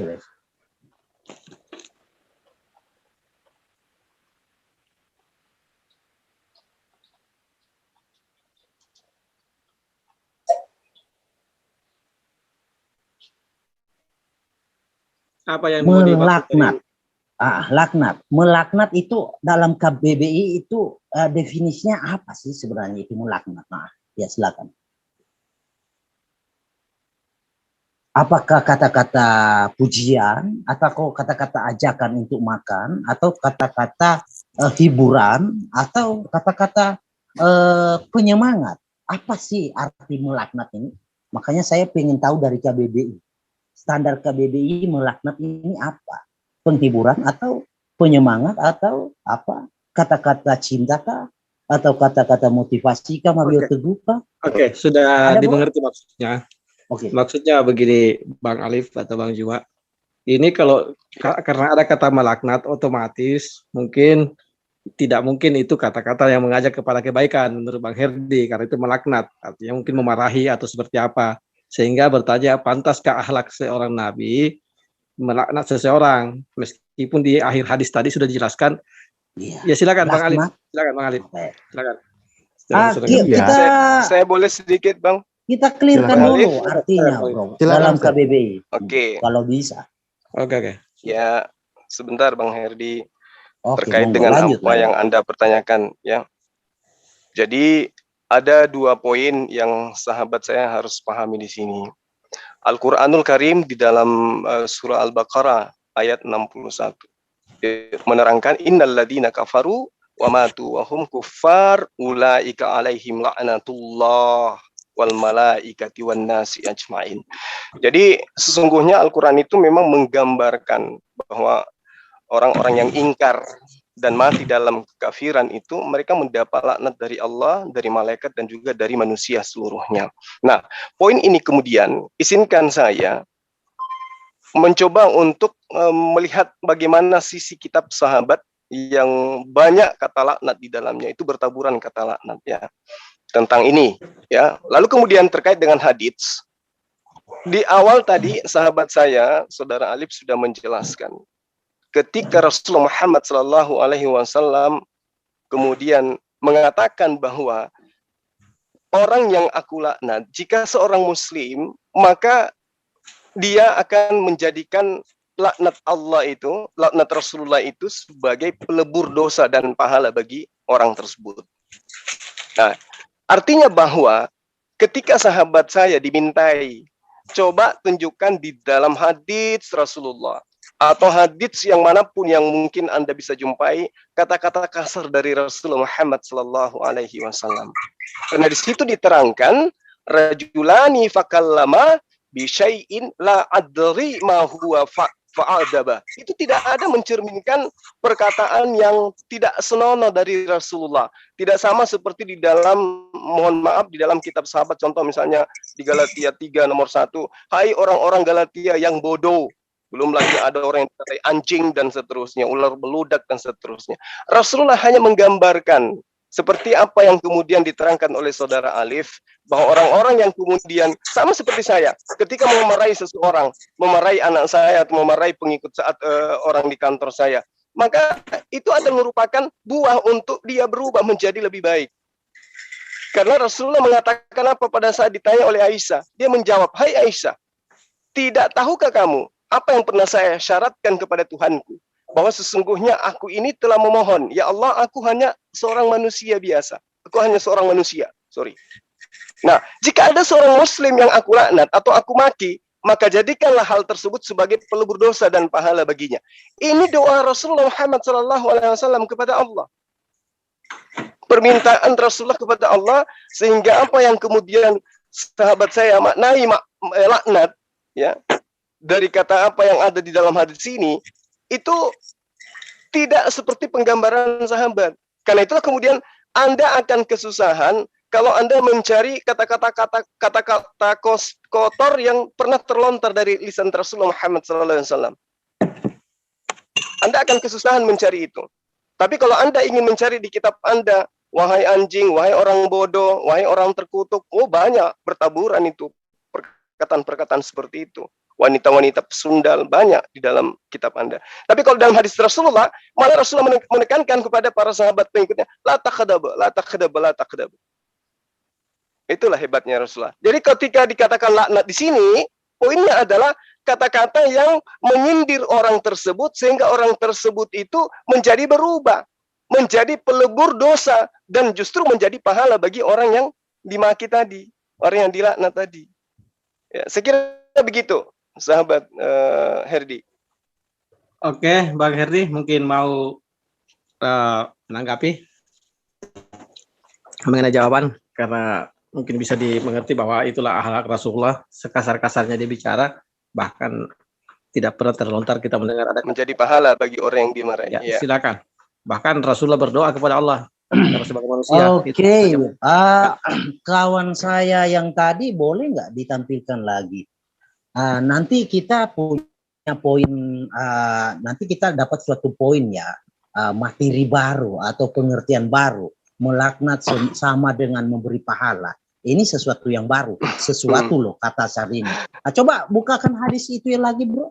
Saya mau lihat secara detail itu yang dimaksud pause dua dulu. orang itu. Apa kita perdalam ini? Kita perdalam. Karena ini kita berbicara tentang akhlak. Hadis Muslim 4705. 4705. Iya, yang ditujukan itu siapa? Dua orang yang dilaknat itu siapa? Mungkin ini sesuatu yang baru, laknat sama dengan pelebur dosa. Baru, ini hal baru berarti, hal baru. Patut kita kembangkan nih. Sudah nih Pak. Oke. Silakan, apa yang mau ditanyakan? Nah, saya mau baca ini yang dimaksud di sini siapa? Dua orang ini siapa? Sebentar dulu ya. Laki-laki Rasulullah, laki keluar, ini kecil ya. Saya langsung baca di poin terakhir aja ya, biar moderator bantu. Iya, dua orang yang dimaksud itu orang Islam atau orang Nasrani, bro? Coba. Oh, itu yang setelah kedua laki-laki ada dua keluar. orang. Iya. Dia begini. Rasulullah membicarakannya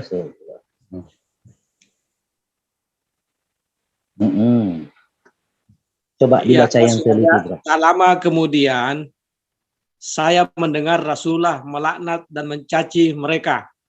Poinnya kan di sini Rasulullah melaknat dan mencaci mereka. Itu pertama dulu ya kan.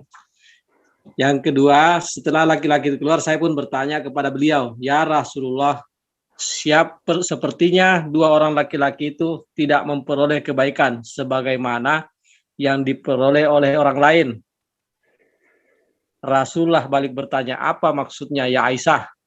Aisyah menjawab, maksud saya engkau telah melaknat dan mencaci maki kedua orang tersebut. Lalu Rasulullah bersabda, hai Aisyah, tidak tahukah kamu apa yang pernah saya syaratkan kepada Tuhanku? Sesungguhnya aku telah memohon. Nah, ini poin yang paling utama ini. Sesungguhnya aku telah memohon, ya Allah, aku hanyalah seorang manusia. Jika ada seorang manusia yang aku laknat atau aku maki, maka jadikanlah hal tersebut sebagai pelebur dosa dan pahala baginya. Justru di sini kalau saya melihat Oke. Silakan, apa yang mau di mungkin saya kasih suatu gambaran ya. Kalau A katakan A, kalau B katakan B. Anda mau mengajar, Anda mau mencapai A, lalu Anda menggapai jalan B, tentu Anda tidak akan sampai ke situ. Karena suatu pengajaran, baik dia pengajaran keras, ya, mau dia menyentuh hati, bikin orang tersinggung, katakan yang sebenarnya. Kata Yesus, katakan A, jika A, katakan B, jika B. Karena lebih dan kurangnya itu berasal dari sejarah. Nah, tetapi di sini sesuatu loh. Ini ada hal baru.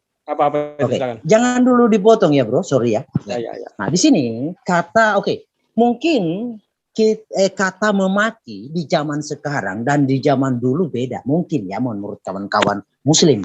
Mungkin di zaman dulu memberikan bakpao itu melaknat. Mungkin saya memberikan kamu bakpao, mungkin melaknat. Tapi zaman sekarang itu kebaikan ya. Nah, mungkin ya menurut kawan-kawan. Karena memang tidak saya lihat kata melaknat di dalam zaman jahiliyah itu sesuatu yang negatif dari pemaparan kawan saya Suma.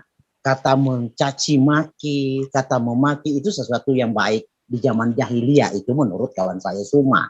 Oke? Nah, karena yang dibahas adalah tentang akhlak.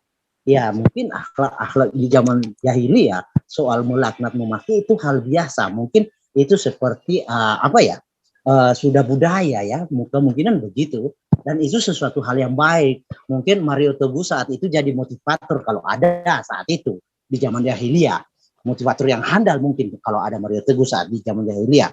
Nah, ini yang saya mau diskusikan dengan kawan-kawan karena berhubung topiknya tentang akhlak. Cobalah kawan-kawan Muslim, kawan saya si Suma ini flashback lagi ke matanya asbabul wurudnya hadis tersebut, apa isi hujatan makian tersebut. Sebenarnya saya bisa hadirkan, tetapi karena saya nggak bisa screen, nanti kapan-kapan saya kirim bro, saya bisa hadirkan apa isinya makian tersebut dan laknat tersebut. Tapi sebagai contoh saja, contoh laknat seperti ini di dalam Quran ya. Maaf Bang Herdi, timer ini berjalan terus, tolong dipersingkat. Oh ya, silakan. Nah, silakan. Sudah? Atau saya bro ngomong ini? Enggak apa-apa, saya kasih kesempatan untuk selesaikan poinnya aja. Oh ya, oke. Saya kasih contoh saja tentang laknat, tentang makian ya. Tentang makian Abu Lahab itu memaki Rasul ya. Langsung dilaknat, neraka jahanam langsung. Nah, tapi ini berbeda. Makian dan laknat Abu Lahab dengan Nabi ini berbeda. Intonasi suaranya, pilihan katanya mungkin agak berbeda. Nah, jadi mungkin makian dan laknat Rasul ini kalimatnya agak halus, mungkin metaforis ya, mungkin menurutku dari penjelasan Ustaz Suma mungkin begitu. Ya silahkan kawan-kawan, saya mau sebenarnya ada hal-hal banyak yang mau saya ungkap di sini karena waktu terbatas. Nanti di sesi yang berikut Bang Herdia, soalnya timer berjalan ini. Jadi mengenai tadi ini masalah hadis tadi, sebenarnya saya sudah sangat mengerti sih, mungkin Bang Herdi belum mengerti. Kalau kita kasih lagi kesempatan kepada pihak Muslim untuk menanggapi akan panjang waktu sampai tengah malam kita nggak selesai. Silakan kita berikan kesempatan kepada pihak Muslim untuk bertanya yang terakhir kali sebelum masuk ke sisi partisipan. Karena kan sudah disepakati tadi 2 kali bertanya masing-masing partisipan ini, masing-masing narasumber. Silakan dari Muslim bertanya. Silakan Saudara Alif mungkin. Oh, kalau pertanyaan biar Ustaz Juma aja, nggak apa-apa. Cuman ini ya, tadi closing tanggapannya dari Bang Herdi, bukan dari kita ya, Bang? Dari pertanyaan Bang Herdi. Oh ya, silakan aja kalau Bang Ali masih mau menanggapi, karena saya mengingat waktu aja tadi ini. Maksud saya nanti baru di ini panjang waktu karena saya mungkin nggak nyampe 1 menit ya. Poin dari permasalahan itu adalah lalu Bang Herdi menarik menjunjung kepada Abu Lahab. Nah, disitulah ketika narasi itu keluar, justru itu melalui wahyu dari Allah. Bagaimana perilaku seorang. Makanya disebutnya juga kan sebagai bahan bakar ya, beliau ini. Allah Maha tahu, hakikatnya adalah yang menurunkan laknat itu adalah Allah itu sendiri. Nah, lagi-lagi tadi mengenai hadis itu adalah ketika dikatakan melaknat, ya, bahkan ada dipertegas sebenarnya hadisnya. Ketika aku melaknat, mencaci atau mencambuk, ada di keterangan hadisnya itu adalah semoga menjadi kifar dosa atau menjadi pembersih atau menjadi takorub dan lain sebagainya. Dan mengenai bagaimana caranya Rasulullah melaknat, istilahnya bahasanya itu pasti lalu sering disandarkan kepada Allah, ya. Dan Rasulullah tidak pernah membenci sesuatu di luar kekafiran, perilaku kekafiran, kemusyrikan dan lain sebagainya. Hanya itu yang sering Rasulullah pertegas. Bahkan ketika seseorang mengaku nabi dan lain sebagainya, nabi baru, itu perilaku atau yang seperti ketika tawaf dan lain sebagainya telanjang, maka tantangannya adalah keras gitu kan. Makanya tadi sudah saya katakan asyidda al-kufar wa ruhama bainakum, dia itu sangat paling keras sikapnya terhadap perilaku kekafiran dan berkasih sayang sesama mereka gitu. Itu poinnya. Kalau masalah melaknat tadi memang tidak pernah Nabi Muhammad menarasikan berkata sampai istilahnya sesuai dengan hawa nafsunya yang merujuk kepada apa, kata-kata kasar atau apa. Pasti selalu ketika contoh melanat, semoga lanatullah kalimatnya, biarlah Allah yang melaknat. Oke, Bang Alif terlalu panjang meskipun saya harus potong dulu. Iya, makasih. Nah, kalau mengenai masalah akhlak ini kan akhlak Rasulullah yang dibahas, dan di hadis tadi sangat menjelaskan mengenai akhlak Rasulullah, sehingga kalaupun dia memaki, beliau masih mendoakan semoga itu menjadi berkah dan pahala bagi orang yang dimakinya. Itulah akhlak yang sesungguhnya mulia. Silakan pihak Muslim bertanya ke Kristen. Ini terakhir kali sesi tanya jawab, untuk nanti masuk sesi partisipan bertanya. Silakan Bang Juma, Bang Ustadz Juma. Baik, Bismillahirrahmanirrahim. Pertanyaan saya kepada sahabat-sahabat Kristen ya, berbicara mengenai akhlak. Paulus di dalam kitabnya menerangkan kalau dirinya itu adalah pendusta. Dia sering mengatakan bahwa dalam kelicikanku dan seterusnya. Yang ingin saya tanyakan kepada saudara saya. Di dalam Roma 3 nomor 7, di situ diterangkan bahwa tetapi jika kebenaran Allah oleh dustaku semakin melimpah bagi kemuliaannya, mengapa aku masih dihakimi sebagai orang berdosa? Yang saya ingin tanyakan di sini, bagaimana kemudian Paulus bisa mengetahui bahwa kemuliaan Tuhan itu makin melimpah karena dustanya Paulus? Kebenaran Allah oleh karena dustanya Paulus itu semakin melimpah. Itu gimana ceritanya? Kenapa Paulus bisa mengajarkan akibat dustanya, kemudian kebenaran Allah itu melimpah? Silakan. Oke, terima kasih. Silakan Bang Herdi. Mungkin saya sudah mengerti maksudnya. Mau aku yang jawab, Herdi? Silakan. Ya, monggo. Kalau bisa Pak Pras bisa bergantian, ingat waktu temannya. Silakan. Ya. Kenapa Pak Herdi? Silakan Pak Pras, silakan. Gini ya, Roma pasal 3 ayat 7. Di sana dikatakan tetapi jika, ya, ingat kata jika. Jadi ini adalah Paulus jikakan dengan dirinya. Artinya apa? Artinya gini loh ya.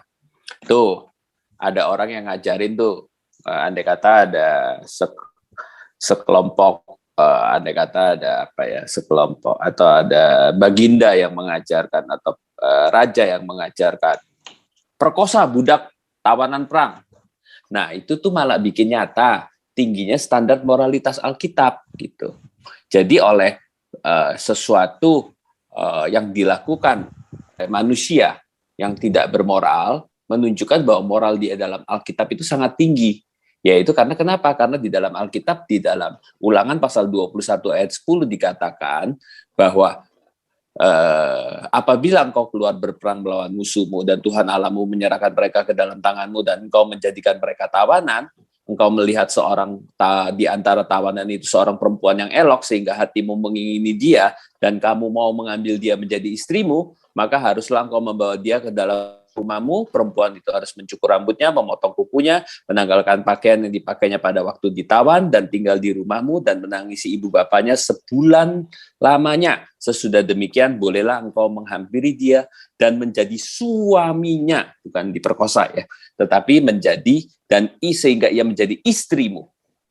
Dan apabila engkau tidak suka lagi kepadanya, maka haruslah engkau membiarkan dia pergi sesuka hati. Ya, tidak boleh sekali-kali engkau menjual dia dengan bayaran uang. Jadi adanya manusia yang membuat peraturan perang boleh diambil atau diperkosa, nah itu menunjukkan standar tingginya moralnya Alkitab. Kemudian ada juga yang mengatakan, jikalau aku bukan nabi, perkataanku palsu, maka aku akan mati demikian. Ujung-ujungnya Tuhan membiarkan mati seperti yang dia ngomong sesuai sumpahnya. Nah, menunjukkan bahwa dia adalah pembohong dan Yesuslah yang Pak pembohong. Pras, saya rasa Nah, lalu apakah pertanyaannya Pak, terus di pertanyaan biar poinnya tersampaikan.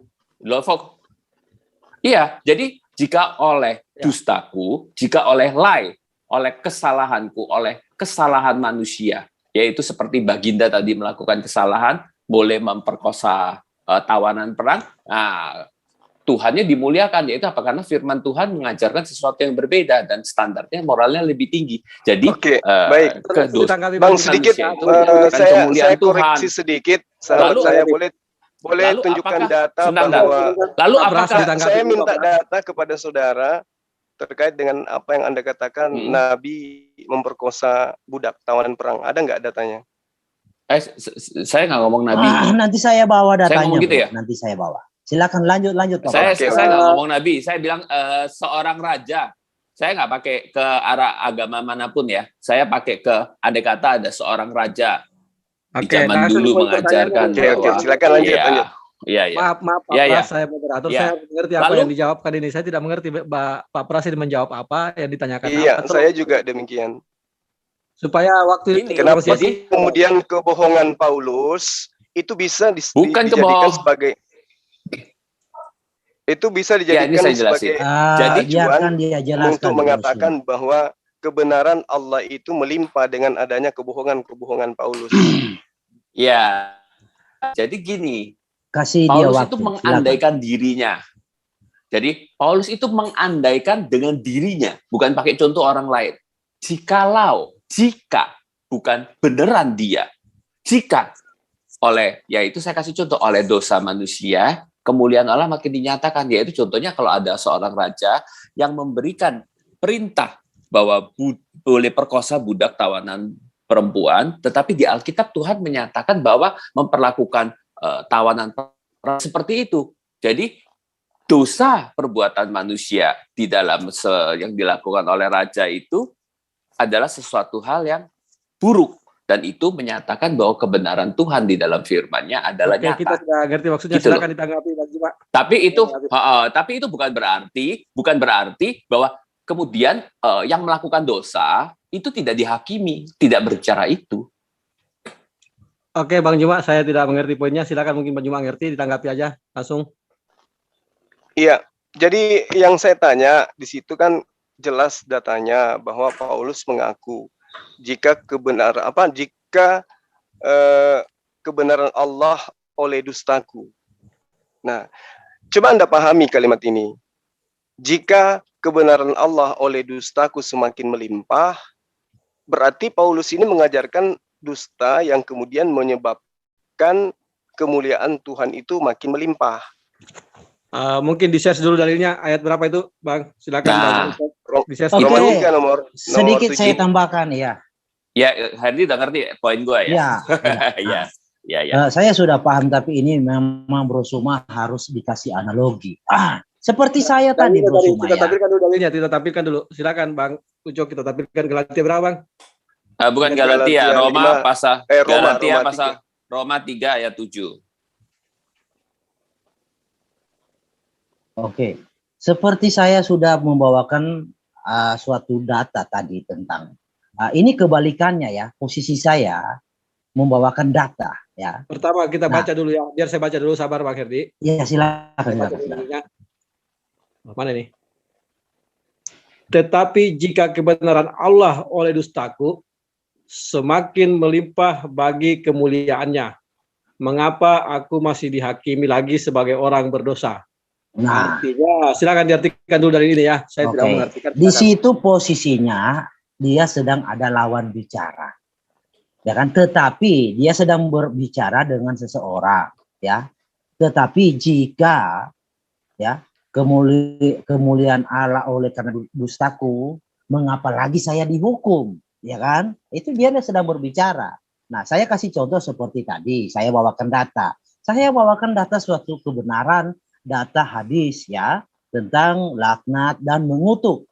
Nah, itu suatu kebenaran data yang saya sajikan. Tetapi yang kawan-kawan anggap ini suatu dusta.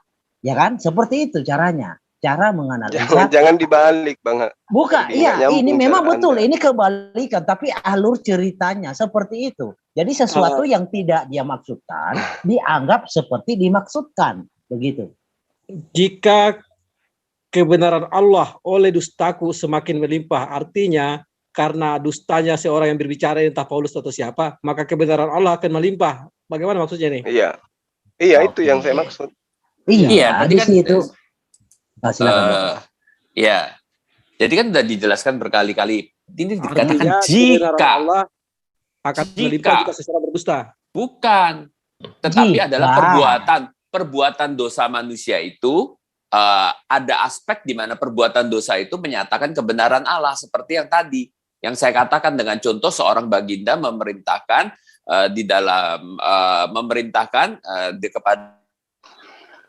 kepada pasukannya boleh memperkosa tawanan perang.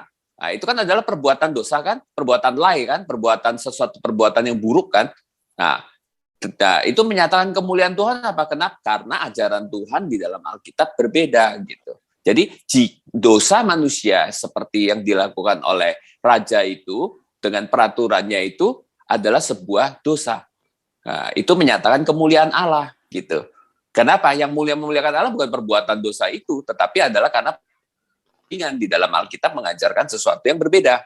Kenapa aku harus dihakimi sebagai dosa? Ya, itu bukan berarti Paulus mengatakan tidak dihakimi sebagai dosa, tetapi dia mengatakan bahwa sebentar. Lalu apakah berarti kejahatan manusia dan dusta manusia tidak usah dihakimi sebagai orang berdosa? Enggak kan? Bukan begitu artinya. Di dalam ayat 8-nya kan dikatakan demikian.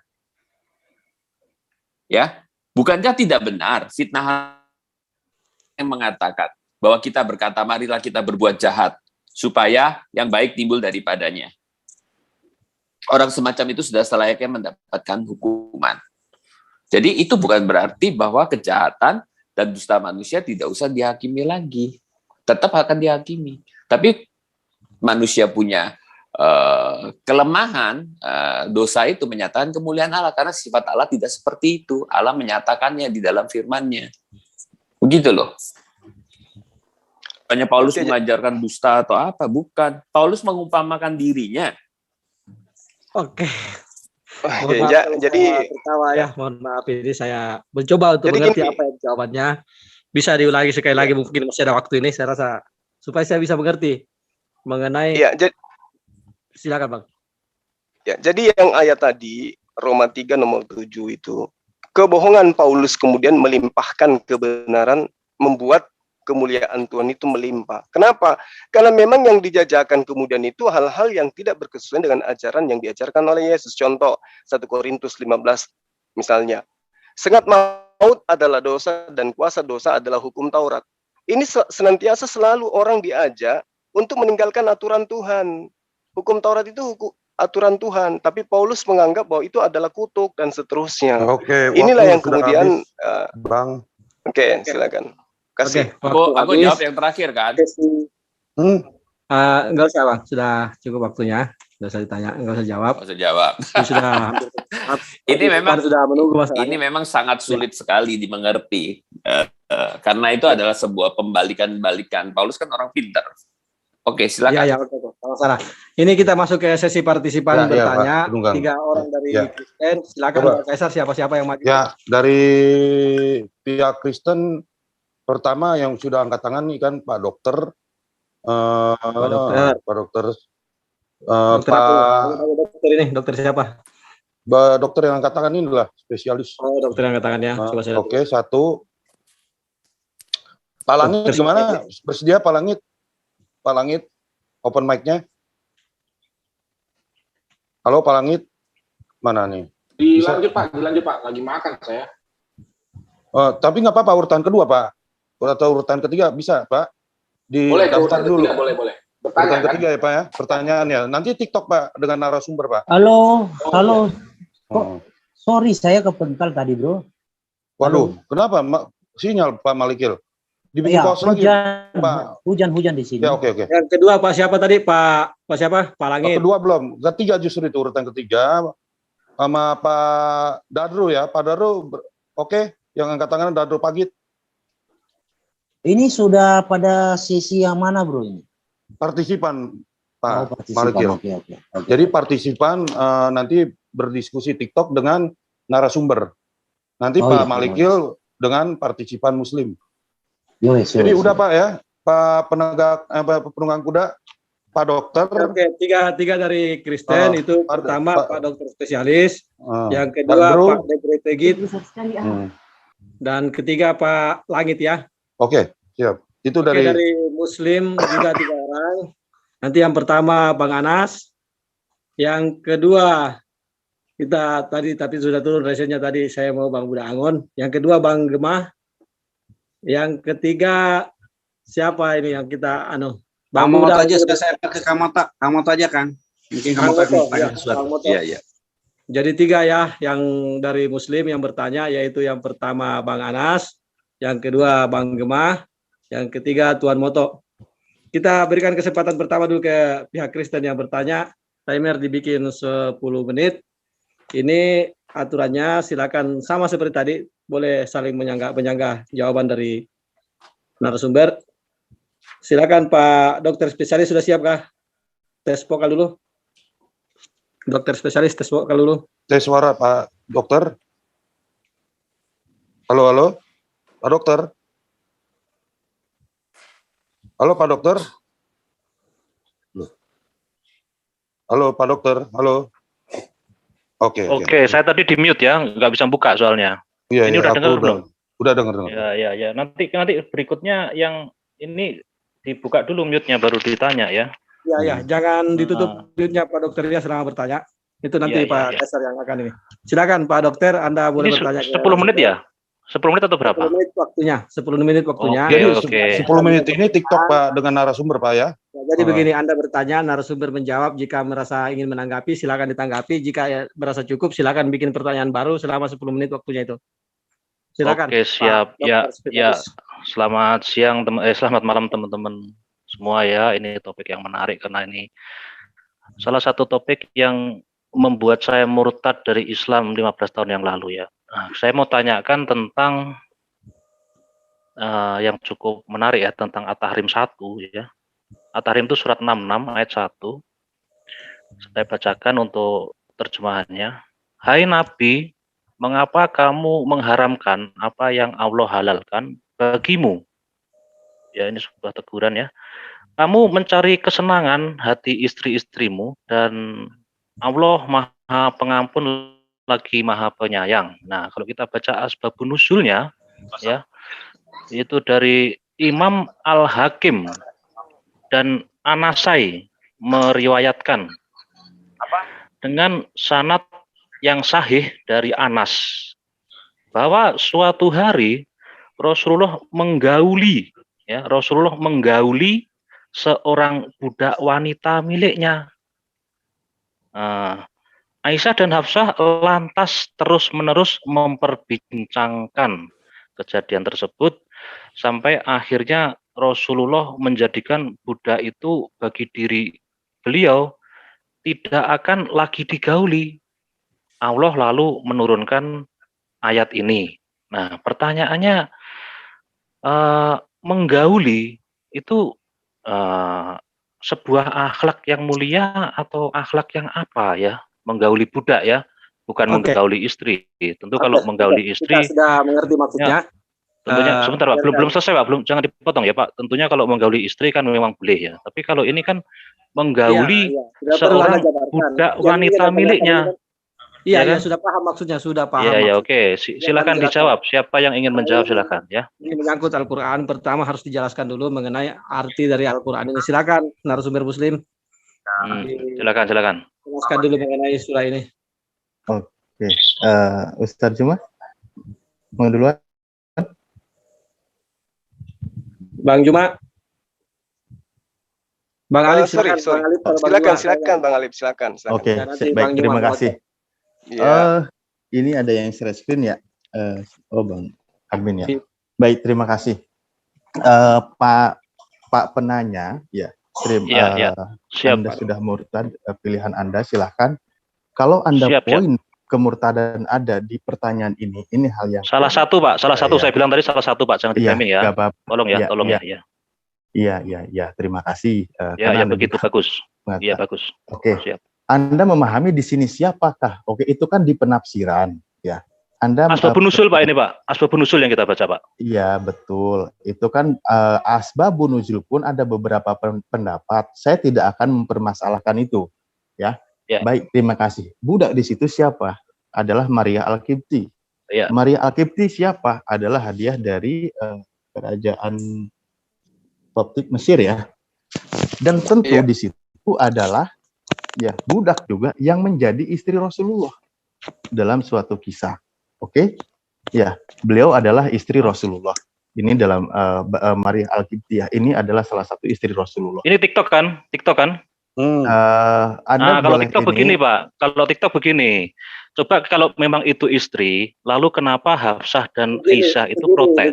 Biar dia selesaikan dulu, nanti baru Anda tanggapi. Kalau begini kan tidak akan ketemu poinnya ini. Biarkanlah narasumber Muslim dulu. Itu kan sudah jelas tadi istri lah. Saya tadi tanya kok dipotong-potong. Ini kan sudah jelas istri kan? Oke, kalau memang istri, kenapa Hafsah dan Aisyah ini malah memprotes dan malah di ayat 5-nya. Iya, biar dijelaskan dulu. Itu kan tafsir yang Anda baca. Silakan biar dijelaskan dulu. Tunggu poinnya. Jangan Anda terus menjelaskan. Bukan tafsir, Pak. Ayat 3-nya bukan tafsir, Pak. Ayat 3-nya kalau kita baca, ayat 3-nya ya. Pak penanya, kalau Anda mau pemahaman tentang Al-Quran, Anda slow aja. Saya jelaskan. Ya, slow. Saya slow. Saya sangat slow ini. Ya, silakan. Santai aja. Santai sekali, Pak. Saya sudah murtad, Pak. Santai, Pak. Iya, makanya ya, saya jelaskan. Nah, di sini adalah Siti Maria Al-Qibtiyah, ya.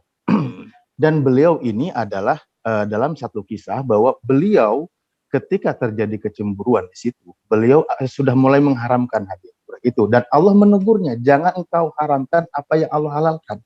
Ketika dia itu sudah halal bagimu, jangan engkau harapkan. Ini akan terjadi hukum nanti gitu. Nggak boleh apa yang halal yang sudah Allah halalkan kamu haramkan. Nah, disitulah pemahamannya, penjelasannya gitu mengenai bahwa saya nangkap. Rasulullah mengharamkan apa yang sudah Allah halalkan. Baik, di situ. Itu mengenai penafsiran asbabun nuzul kan berbeda-beda. Ada yang menceritakan. Saya tangkap ya. Lalu kita baca ayat 3, Pak. Karena waktu kita mepet, Pak. Kita baca ayat 3, Pak. Baik. Kita baca ayat 3. Kalau gitu. Kita baca ayat 3 ya. Kita baca ayat 3. Dan ingatlah Nabi membicarakan secara rahasia. Kalau memang itu istri, kenapa itu jadi rahasia? Jelas itu budak, Pak. Kalau jadi rahasia, Pak. Ngapain juga? Terus kemudian ayat 5-nya, Pak. Ayat 5-nya bahkan Hafsah dan Aisyah ini akan di apa? Tadi mana? Akan di mana tadi ya? Akan diturunkan malaikat, ya kan? Untuk memerangi apa? Untuk ini Hafsah dan Aisyah ini. Nah, kalau memang itu istrinya, kenapa itu rahasia? Itu loh. Rahasianya apa, Pak? Loh, nggak tahu saya, makanya di ayat 3 coba. Ayat 3 dibaca. Dan ingatlah ketika Nabi membicarakan secara rahasia kepada salah seorang istrinya, Hafsah, Aisyah, suatu peristiwa. Nah, kalau memang itu istrinya, kenapa itu jadi rahasia? Akan masuk akal ketika itu seorang budak. Oke, baik. Gini. Coba ayat 2 ya dulu, gimana? Baik. Mau Ustadz Juma dulu apa gimana? Takutnya saya menghabisi waktu. Ya, karena ini loncat. Jawaban di ayat pertama ini belum sampai tuntas, gitu kan. Makanya tadi kan perkara Makanya saya tadi kalau bertanya sampai tuntas, Pak, jangan dipotong ya. Makanya kalau begini Bapak saya potong juga jadinya. Kan jadi impas jadinya, ya kan? Karena begini Pak. Saya sudah mengerti apa yang mau Bapak sampaikan. Kalau masalah mengerti ya jadinya begitu, jadinya relatif kan. Kalau Bapak sudah mengerti, kenapa Bapak bertanya? Makanya saya tanya lanjutnya kan. Saya nggak nanya yang itu lagi, makanya saya tanya yang selanjutnya supaya waktu kita ini nggak terbuang sia-sia. Karena cuma 10 menit, jelas ya Pak? Oke. Harap lebih cerdas sedikit ya kita berdiskusi ya. Justru itu saya itu ingin mencerdaskan orang yang murtad gitu loh. Loh, karena murtad gimana? Justru cerdas Pak kalau murtad itu Pak. Lanjut Pak, silakan dijelaskan. Oke, nggak apa-apa inilah. Silakan. Oke, boleh sedikit? Silakan ya. Ustaz. Jadi apapun yang terkait dengan cerita-cerita kemudian dari hadis yang kemudian saudara ini paparkan, ya itu ada kaitannya dengan hadis ya, hadis yang saya katakan ada di antara sanadnya yang terputus kemudian. Nah, di dalam hadis Bukhari Muslim jelas meriwayatkan bahwa apa yang terkandung di dalam asbabun nuzul Al-Quran dan ayat yang ada di At-Tahrim, ayat 1, ayat 2, dan seterusnya, itu terkait dengan Rasulullah Muhammad SAW pernah mengharamkan dirinya untuk minum madu. Nah, kalau madu malah nggak nyambung Pak dengan ayat 3-nya Pak. Saya potong karena saya udah ngerti itu kalau madu. Ya sudah kalau teman-teman ya kalau masalah madu jelas nggak nyambung dengan ayat 3-nya. Pertanyaannya begini, yang ya, memang ayat-ayat suci Al-Quran itu memang harus dijelaskan sesuai dengan hadis kalau Anda tidak memahami. Gitu. Makanya saya baca kan penjelasannya Ibnu Katsir tadi ya, yang masalah tadi. Ya, terus apa yang ingin sampaikan di ayat ketiganya di situ? Ya betul. Nah, ayat ketiganya ya kan. Dan ingatlah ketika Nabi membicarakan sebuah rahasia kepada salah seorang istrinya Hafsah suatu peristiwa, maka tak kalah Hafsah menceritakan kepada Aisyah, maka hal itu pembicaraan Hafsah dan Aisyah kepada Rasul Muhammad memberitahukan sebagian, ada banyak tanda kurungnya ini ya, yang diberitakan Allah kepadanya dan menyembunyikan sebagian dari yang lain kepada Hafsah, maka tak kalah Muhammad memberitahukan pembicaraan antara Hafsah dan Aisyah. Bertanya, siapakah yang telah memberitahukan ini kepadamu? Nabi jawab, memberitahukan kepada Allah Maha mengetahui dan Maha mengenal. Ya, kemudian kita baca langsung ke ayat 4-nya ya. Jika kamu berdua bertaubat kepada Allah, maka sesungguhnya hatimu berdua telah condong untuk menerima kebaikan. Dan jika kamu berdua membantu menyusahkan Nabi, maka sesungguhnya Allah adalah pelindungnya, dan begitu pula Jibril dan orang-orang mukmin yang baik, dan selain dari itu malaikat-malaikat adalah penolongnya pula. Jadi ini masalah serius Pak. Kalau cuma madu, apa masalah serius dengan rumah tangga? Ini kan logika ya. Makanya logika murtadin saya pikir lebih cerah. Pertanyaannya apa ini murtadin? Pertanyaannya apa? Rahasia apa yang tidak dimengerti? Pertanyaannya, kalau memang itu madu, ya ngapain sampai harus nurunin Jibril, nurunin orang mukmin, nurunin ini? Masalah rumah tangga yang sebegini besar, kalau cuma itu madu, akan jadi masuk akal ketika itu adalah budak yang digauli tadi. Astagfirullah. Poin itu pertanyaannya apa ini loh? Enggak, saya tidak nangkap poin pertanyaannya apa. Nah, ya poin pertanyaannya, apakah menggauli budak itu sebuah tindakan yang akhlak baik? Yang jadi masalah di sini, dari mana Anda bisa mengatakan bahwa Rasulullah menggauli budak? Itu yang jadi poin pertanyaan. Dari tafsir Ibnu Katsir. Yang mana di situ? Nggak ada itu, astagfirullahaladzim. Silakan dibuka biar kita sama-sama tahu ya. Gini. Tidak ada poin yang didapat. Kita buka tafsirnya Ibnu Katsir, kita buka. Mau? Ada Ibnu Katsir. Kalau memang mau silakan dibuka biar viewer paham ya. Iya, dibuka aja. Oke, risalah ketika moderator boleh untuk saya menanggapi. Di stop aja udah, next aja. Ini kita udah tahu arahnya kemana. Udah next aja. Mohon maaf ya. Boleh saya untuk menanggapi? Boleh Bang, silakan Bang. Ya maksud saya datanya dibuka dulu. Datanya dibuka dulu kalau mau nanggapi ya. Ya dibuka aja Pak. Biar saya tanggapi dari tafsir itu. Ya, silakan dibuka Pak. Di risalahmuslim.id ada tafsir Ibnu Katsir di situ. Risalahmuslim.id. Diam dulu Pak, biar ini dijelaskan. Silakan Pak. Ya. Soalnya saya bingung juga sih. Yang menjelaskan itu waktunya lebih sempit daripada yang bertanya. Yang bertanya terus makanya bingung. Makanya saya potong-potong supaya kita dapat poinnya gitu loh. Apa yang mau ditanyakan, apa yang dia tidak mengerti, jadinya kita bingung, nggak ada poin dari yang disampaikan. Iya. Katanya kan cerdas tadi ini. Silakan Bang. Jangan yang ini Pak. Ini bukan Ibnu Katsir Pak. Risalah Muslim Pak. Enggak, Bang Anas silakan tadi menanggapi langsung aja. Ya, bismillahirrahmanirrahim. Rabbi shrah li sadri wa yassir li amri wahlul 'uqdatam min lisani yafqahu qawli. Begini ya, kalau kita melihat dari ayat ya, belum bicara tafsir, kita bicarakan ayatnya dulu. Di situ kan tidak dijelaskan ini ayat ini turun sebabnya apa. Nah, Pak Dokter tadi mengambil pendapat ulama yang mengatakan itu adalah tentang budak Rasulullah. Oke, sekarang kita bicara tentang budak. Di dalam Islam, di dalam hukum Islam, halal untuk menyetubuhi perempuan ada dua cara, yaitu dengan menikah sahih, sesuai dengan apa syarat-syaratnya, rukun-rukunnya. Yang kedua adalah dengan budak. Itu halal ya Pak. Nah kalau Bapak mengambil pendapat bahwa, tunggu jangan dipotong dulu, biar nyambung ya Pak ya, biar Anda mengerti. Biar Anda mengerti kenapa Anda murtad itu adalah pilihan yang salah ya, hanya karena ayat ini. Ya, supaya Anda bisa belajar lagi. Salah satu gitu. poin ya Pak tadi Pak, jangan framing ya. Iya, kan saya juga bilang salah satu poin. Nah gini, ketika Anda mengambil pendapat, sementara kalau Anda merujuk kepada tafsir Ibnu Katsir, jangan menodai nama Ibnu Katsir. Beliau menjelaskan. Saya cuma baca Pak. Saya cuma baca Pak. Tunggu. Iya, tunggu.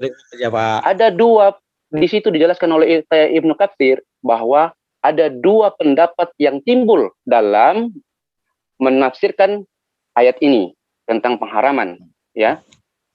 Nah, yang Anda ambil adalah pendapat yang pertama, yaitu tentang berkaitan dengan pengharaman tentang budak itu, menggauli budak, yaitu Maria Al-Qibtiyah. Nah, di sini apa yang salah dari menggauli budak? Sementara dalam Islam Allah menghalalkan untuk menyetubuhi menyetubuhi perempuan dengan dua cara, yaitu menikah secara syar'i dan dengan budak. Saya kasih ayatnya ya, dalam surat Al-Mu'minun. Oke, sebentar Pak. Poinnya bukan ke situ Pak. Poinnya apakah meskipun itu boleh. Oke, kita anggap baca boleh ya. Kita anggap baca boleh.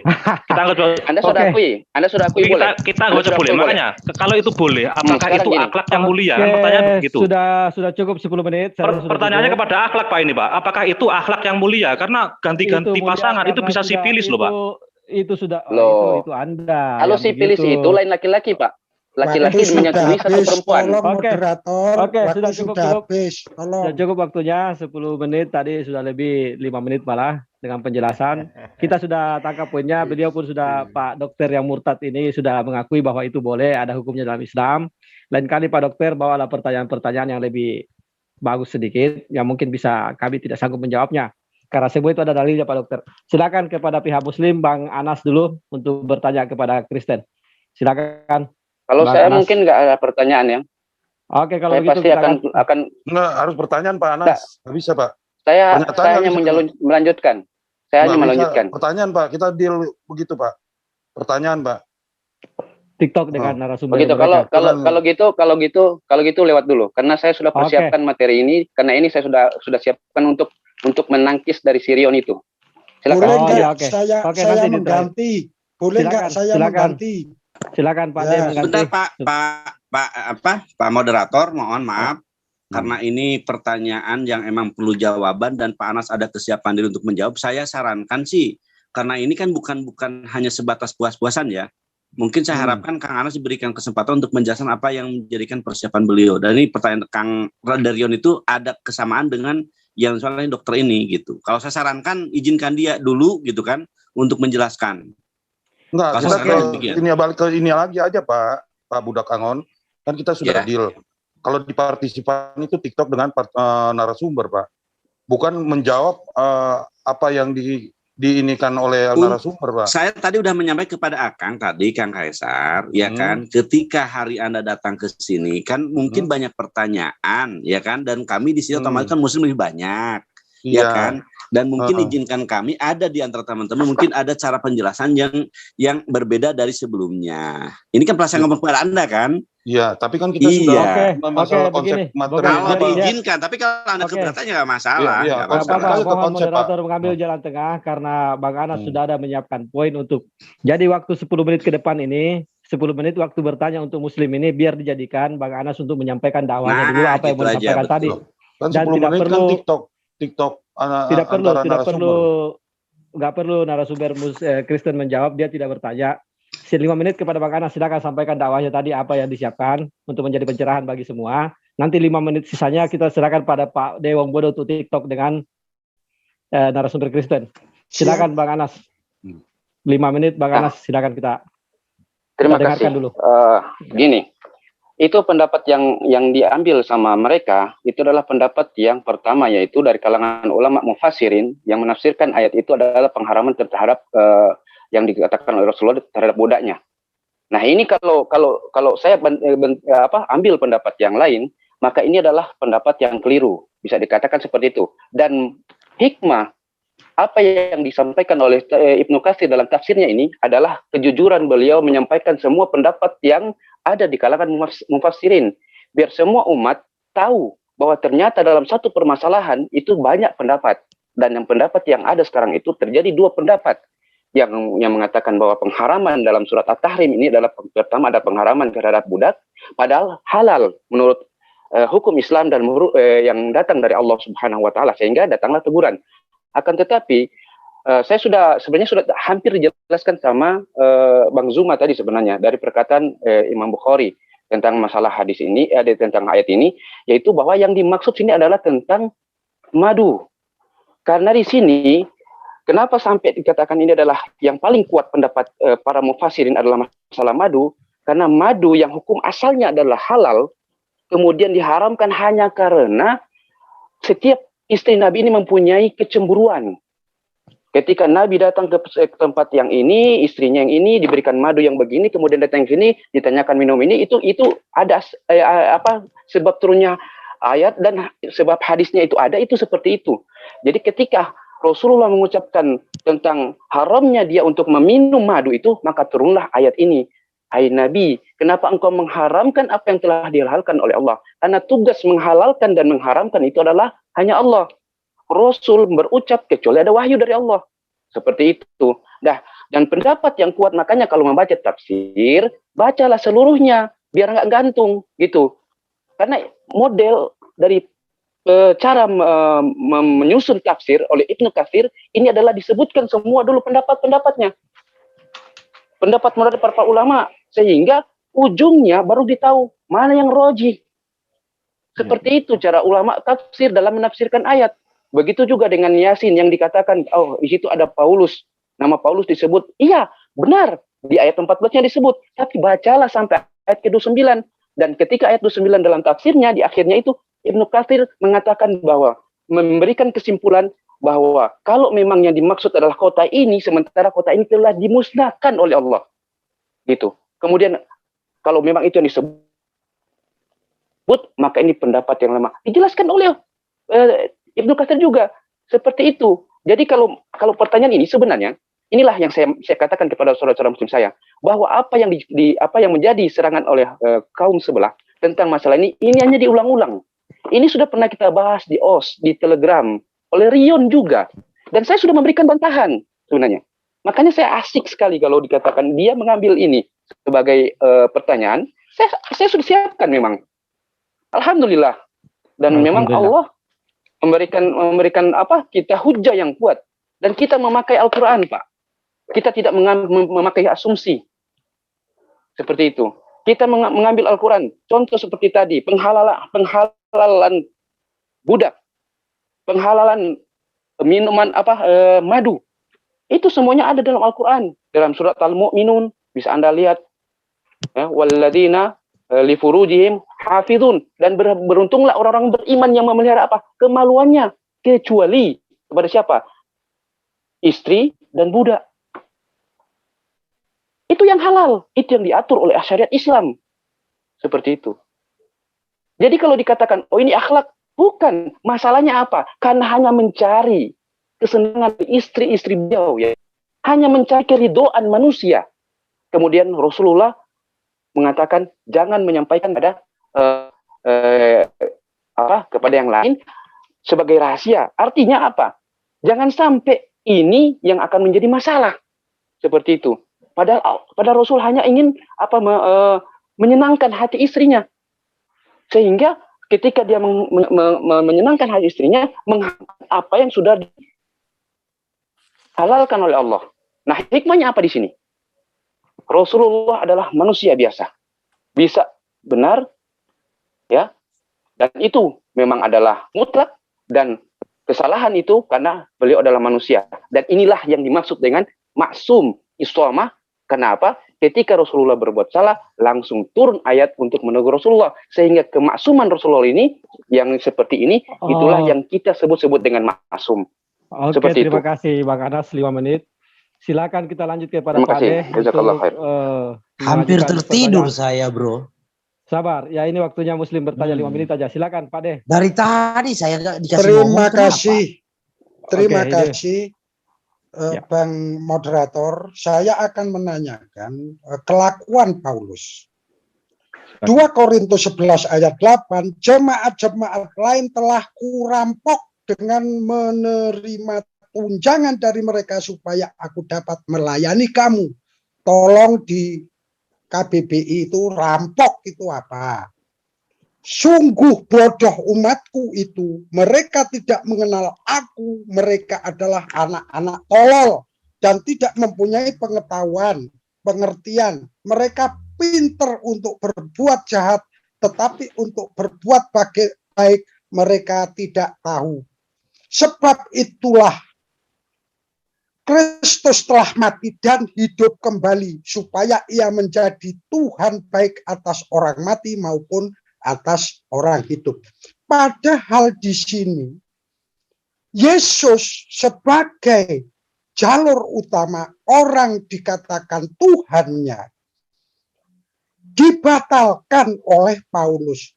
Hukum yang terutama adalah hukum yang terutama itu adalah dengarkanlah orang Israel, Tuhan itu satu. Tapi dibatalkan di Efesus dengan matinya Yesus, dengan matinya dia, membatalkan hukum Taurat dengan segala perintah dan ketentuannya. Akhlaknya Tuhan dengan akhlaknya Paulus itu baik yang mana? Karena Paulus itu sekedar untuk mengajarkan ajaran Tuhan yang dikatakan Tuhan Yesus. Akhlaknya kalau merampok, membunuh, hawariun, akhlaknya yang mana? Yang nomor 1 ataukah yang diimani Paulus? Monggo jelaskan. Ya, oke, terima kasih. Silakan. Malikillah Pak Pras. Bang Herdi jangan sampai tertidur. Silakan Bro Herdi. Iya, saya hampir ketiduran loh dengar Oke, dijawab. Intinya sudah jawab kan? Gue nggak tahu dia nanya apa itu. Pertanyaannya di mana akhlaknya itu orang yang merampok. Akhlak. Silakan. Bentar ya. Akhlaknya Paulus. Kita baca rampok itu. Kalau jelas-jelas saya nggak bisa screen itu repot, susah. Apa yang mau saya screen aja Pak? Tinggal ngomong aja. Iya, bentar. Bentangin. Saya mau coba screen ya supaya. Iya. Ditangkap pertanyaannya kan. Pertanyaannya itu di mana akhlaknya orang yang merampok. Masalahnya hanya Pak Wongbodo tidak bacanya sepotong. Pak Wongbodo hanya baca ayat 8. Coba baca ayat dari 7. Itu perikopnya. Hukum yang terutama Tuhan Allah, Tuhan Esa dijawab, itu Pak dari Wongbodo. Tuhan Anda. Iya, Pak Wongbodo. Ya, biar jawab dulu Bang. Silakan. Pak Wongbodo, saya mendengar. Ayo jawab, ngapain tertawa-tertawa? Nggak ada di sini tertawa. Kalau Anda tertawa itu akhlak Anda kurang bagus. Ini diskusi. Sama dia kan dijawab dulu. Ya silakan. Saya silakan, mau Bang jawab gimana kalau dipotong. Bang Herdi dari tadi belum jawab ini. Silakan Bang Herdi. Iya, hampir ketiduran saya loh. Ya dijawab. Jangan melucu. Jangan motong terus Pak. Ini waktunya Herdi. Ini TikTok. Ayo jawab. Iya, tapi nggak bisa kamu potong-potong terus. Ya, kalau mau TikTok Pak Pras saja, saya nggak seru. Iya, jangan TikTok nggak boleh, Bapak nggak boleh bersuara Pak, kasih kesempatan jawab. Saya sudah nggak bersuara, Anda yang bersuara. Ya udah sekarang diam ya. Oke Herdi, jawab. Oke, dengar ya. 2 Korintus 11 yang dikutip ayat 8. Tapi kita baca dari ayat 7. Perikopnya, Paulus tidak mementingkan diri. Apakah aku berbuat salah? Jika aku merendahkan diri untuk meninggikan kamu karena aku memberitakan Injil Allah kepada kamu dengan cuma-cuma, jemaat-jemaat lain telah kurampok dengan menerima tunjangan dari mereka supaya aku dapat melayani kamu. Oke, ada tandanya, tanda sih. Jemaat-jemaat lain telah kurampok dengan menerima tunjangan dari mereka supaya aku dapat melayani kamu. Dan ketika aku dalam kekurangan di tengah-tengah kamu, aku tidak menyusahkan seorang pun. Nah, ini sesuatu yang Pak Wombodo tidak ketahui. Kalau dia merampok, tentu dia tidak akan kekurangan. Karena jelas ayat 9 menjawab. Dan ketika aku dalam kekurangan di tengah-tengah kamu, aku tidak menyusahkan seorang pun. Sebab apa yang kurang padaku dicukupkan oleh saudara-saudara yang datang dari Makedonia. Dalam segala hal, aku menjaga diriku supaya jangan menjadi beban bagi kamu. Dan aku akan tetap berbuat demikian. Demi kebenaran Kristus di dalam diriku, aku tegaskan bahwa kemegahanku itu tidak akan dirintangi oleh siapapun di daerah-daerah Akhaya. Ya, jangan panjang-panjang, jangan khotbah. Sekarang 1 Timotius 1:8.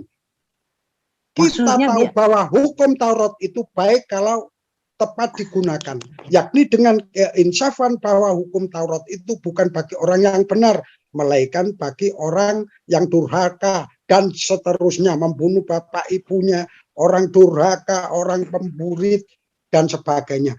Berkapasitas apa Paulus itu membatalkan hukum Taurat? Sedangkan Yesus sendiri yang kamu anggap Tuhan menyatakan, dengarlah wahai orang Israel, Tuhan itu Esa. Hukum yang kedua, kasihanilah Tuhan Allahmu dengan segenap hatimu, dengan segenap jiwamu. Itu di Markus. Kalau di Ulangan itu juga sama. Sudah. Tuhan itu Tuhan Esa. Sudah. Terus apalagi yang kamu bisa untuk patokan akhlak Paulus sebagai orang yang pernah membunuh. Nggak nyambung, Pak. Bapak tuh nggak nyambung pertanyaannya. Oke. Anda kok kepanasan? Enggak kepanasan, orang gue ketawa kok. Loh, sudah. Ini diskusi, Bong. Ini diskusi. Iya, soalnya dari tadi tidak menjawab sih sebenarnya. Kita kan TikTok, Anda enggak menjawab sama sekali, Herdi. Iya, betul. Bukan saya nggak menjawab, Bapak nggak ngerti jawaban Herdi. Oke. Saya tahu. Aku lebih tahu dari Anda. Oke, waktu habis 10 menit. Oke, waktu habis 10 menit. Tidak ada poin yang kita dapat, Pak De. Sabar, Pak De. Iya, makanya Bapak terlalu sebentar, Pak. Iya, kayak orang mau rebutan. Sebentar, Pak. Boleh begitu. Iya. Di sesi ini. Ini tadi kan TikTok, Bang. Sabar, Pak De. TikTok, tapi sudah cukup. Anda bertanya, kita jawab. Bukan TikTok itu berarti orang mau jawab dipotong. Cukup, Pak Pras. Cukup, Pak Pras. Cukup. Ditanyakan malah. Cukup, Pak De. Cukup. Ya, monggo lanjut. Pak ya. Enggak panas. Ketawa saya lucu. Oke. Terima kasih Pak Pras. Terima kasih Pak Pras. Iya. Biar kita berimbang ya, Pak. Karena Anas tadi kan bikin statement ya biar berimbang 5 menit. Saya mau berikan waktu kepada Yohana baru ke Dadru Paget 5 menit, Pak, ya kan? Iya, nggak apa-apa. Apa statement yang mau apakah berkaitan dengan kalau Pak Anas tadi kan berkaitan dengan pertanyaannya? Ya, sesuai dengan tema juga kan?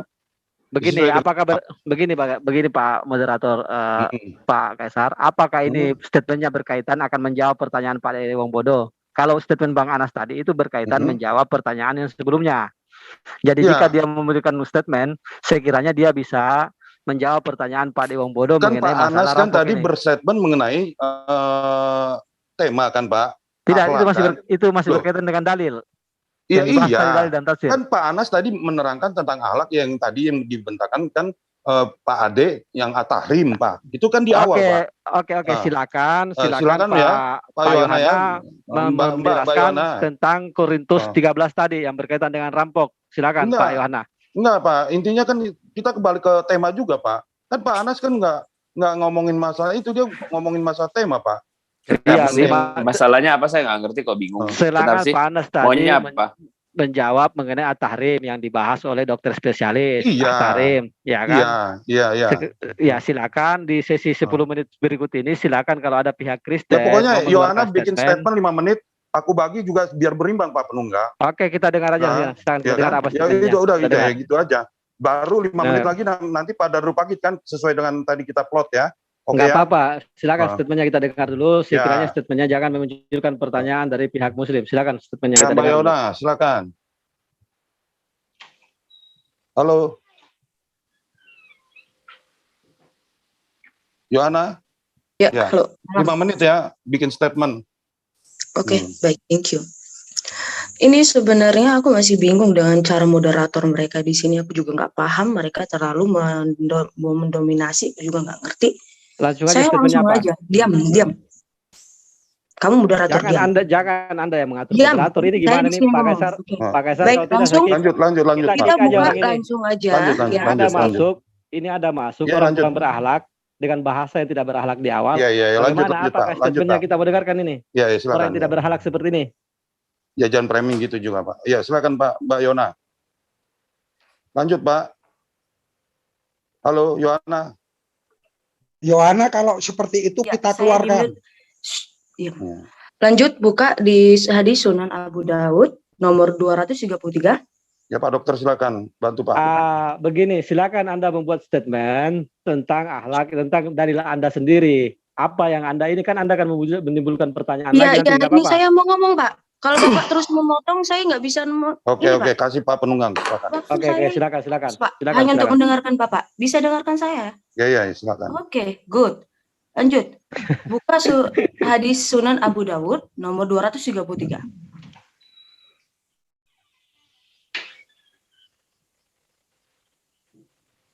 Abu Daud nomor 233. Kita jangan buka itunya. Nanti mereka jangan.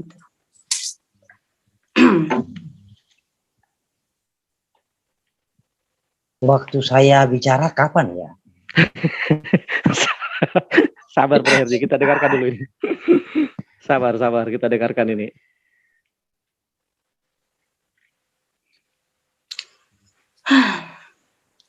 Aku juga bingung. Iya. Masalahnya Anda bingung tidak pernah menjawab satupun apa-apa dari pertanyaan. Silakan kita dengarkan ini dulu. Apa ini yang mau disampaikan? Berarti Anda nggak ngerti. Nggak ngerti. Lanjut. Nggak ngerti itu kalau gitu. Silakan. Oh, bukan ini 233. Atau enggak Sahih Muslim aja 4696. Oh, ini kalau enggak saya bantu share screen nggak apa-apa? Iya, silakan Pak. Tolong. Tapi nanti saya kasih kesempatan untuk meluruskan kalau salah paham. Jelas kita akan luruskan. Silakan Pak, silakan. Bila perlu mau sampai pingsan juga kalian menjelaskannya juga nggak apa-apa Pak. Langsung ke poinnya aja, langsung ngasih dosa sampai pingsan. Dosa kepanasan di sini. Enggak kepanasan Pak, saya. Kita dengar apa yang mau disampaikan. Abu Dawud 233 ya? Iya, 233. Akan. Apa yang mau disampaikan? Silakan. Nah, kita baca ya Pak ya. Ya. Terjemahnya Pak bawah. Karena saya bukan orang Arab Pak. Bukan orang Arab jadi-jadian Pak. Iya. Dari sampaikan aja, tidak usah banyak bicara. Langsung aja. Dari Maimunah kepada Rasul. Katanya seperti ini, istri beliau ketika keadaan haid, dia itu memakai sarung sampai di bagian pertengahan paha dan lututnya dan digunakan untuk penghalang. Di sini kejadiannya mengenai Baginda dengan istrinya yang paling muda, paling kecil usianya, ketika 9 tahun dia di. Tunggu, langsung aja langsung poinnya. Tidak usah banyak bicara, langsung aja apa poinnya. Iya. Ini akhlak yang bagaimana? Di situ tidak ada tertulis hadisnya begitu. Silakan. Lanjut. Ya. Oke, saya lanjut ya Pak ya. Sebagai moderator tolong keep calm ya. Calm ya. Di sini adalah Rasul sebagai namanya Baginda ya. Baginda, saya panggilnya Baginda Pak. Baginda, sosok Baginda yang kalian agung-agungkan, yang kalian. Iya, apa poinnya yang mau disampaikan? Teruskan aja ini. Diam dulu. Saya mau ngomong Pak. Aduh. Silakan teruskan poinnya apa? buang-buang waktu aja bicara begitu. Itu orang sudah tahu. Baginda tidak usah diteruskan terus. Lanjutkan apa? Anda kan orang cerdas. Orang cerdas itu bisa mengurangi perkataan dan maksudnya bisa ditangkap. Orang yang bodoh banyak bicara, tidak ada poin. Lanjut aja. Ya udah di-kick. Ya, kok di-kick itu? Tidak ada poin yang disampaikan, Pak. Apa yang disampaikan? Dia bicara di situ 9 tahun. Bagaimana mau tersampaikan kalau dipotong-potong, Bro? Enggak waktu, Pak. Bukan masalah dipotong. Kita belajar di sini. Gini. Gini, sebentar. Amir. Nunggang kuda suka motong. Jadi tambah lama. Bang Anas menjelasin terkait dengan Amir, sebentar. Kita ini sedang diskusi soal data, dalil yang panas, hot. Kalian terima dulu. Biarkan dibaca. Nanti kalian. Herdi, diam kamu dulu. ikut rapat enggak? Herdi, kamu ikut rapat enggak tadi? Kamu datang-datang dijadikan narasumber. Itu untung kamu. Akhlaknya Paulus terkait yang ada di dalil gitu loh tadi. Saya diam. Oke. Biarkan kalian yang lebar. Pak Malikil, oke Pak Amir. Udah kita setting lagi 10 menit karena tadi. Oke, lanjut. Pak, ini silakan. Dadro Pagit mana? Dadro Pagit ya. Open mic. Siapa bro? Kan? Dadro Pagit. Silakan giliran Kristen bertanya. Silakan. Pak Kaisar biar nggak berulang lagi, Pak Kaisar boleh saran aja ya untuk teman-teman semuanya. Tolonglah yang kira-kira hanya menghujat, tidak ke titik poinnya untuk apa gitu loh. Tolong Kang Kaisar juga tandai Kang, antum yang membawa pasukan ya harusnya kan kita udah cukup Pak. Mereka ada yang harus tampil. Segera ketika ini menciptakan keseruhan, Anda yang harus tampil Kang. Itu kan kami tanya kepada Anda gitu loh. Iya Pak. Aderion kan seperti sekarang memaji yang kedua, ketiga, keempat. Udah Pak. Kan Aderion udah di-kick Pak. Oke. Terima kasih. Ya biar nggak kalau kedua, ketiga, keempat kalinya ini saya ngomong biar Anda lebih cekatan gitu sebagai orang tua yang dikerjakan. Ya, terima kasih ke Bang Kaisar atas kebijaksanaannya untuk anak buahnya. Silakan lanjut ke yang kedua. Pak Dedri, 10 menit di setting lagi ulang Pak. Ya, Pak Dedri Pegit, silakan Anda ajukan pertanyaan yang tajam lah, yang mendidik, yang kira-kira. Gini, Bro, saya pamit ya. Nanti kapan-kapan diaturlah dengan bagus arenanya biar enggak. Iya. Lanjutkan moderator. Ya, silakan. Saya pamit ya. Nah, nanti kapan-kapan saya masuk. Enggak, lu tunggu sebentar lagi kok. Bukan. Kamu bagian tanya. Ini mau tanya, kamu yang tanya. Ini udah kalang kabut ini, enggak seru. Enggak ada yang kalang kabut. Silakan Bang Malikil, nanti kan setelah Pak Dadro kan Muslim nanti bertanya. Kasih kesempatan. Oke, yang lain diam doang. Bukan anak buah kamu justru. Bang Kaisar tolong diatur banyak. Ya sudah Pak, udah pada diem Pak. Pak Malikil, nanti Pak Malikil yang menjawab ya. Yang bagus gitu loh ya. Nanti kan habis Dadro, nanti kan pihak Muslim bertanya kepada pihak Kristen. Nanti Pak Malikil yang menjawab. Silakan Pak Dadro bertanya kepada pihak Muslim. Halo Pak Dadro. Pak Dardo Pegit, silakan Pak Dardo Pegit. Tolong dibuka mic-nya. Udah saya buka. Halo Dardo, mic-nya udah bisa dibuka tuh. Ya, silakan Pak Dardo pertanyaannya. Oke. Dengar saya ya? Dengar Pak. Ya, saya dengar tadi itu saya mau kunci yang Pak Zulkifli mengatakan bahwa salah satu-satunya agama yang mengajarkan monogami itu hanya Islam. Jadi saya tanya begini, kalau saya lihat persyaratan poligami untuk hanya satu itu dalam Islam itu tidak mungkin atas dasar keadilan. Karena apa? Karena Quran sendiri menyatakan di An-Nisa ayat 129 mengatakan sekali-kali pun kamu tidak akan bisa adil terhadap istri-istrimu. Jadi mana mungkin itu ayat An-Nisa 43 itu bisa dijalankan. Artinya ya terpaksa juga berpoligami kan begitu karena tidak ada orang yang bisa adil. Iya kan?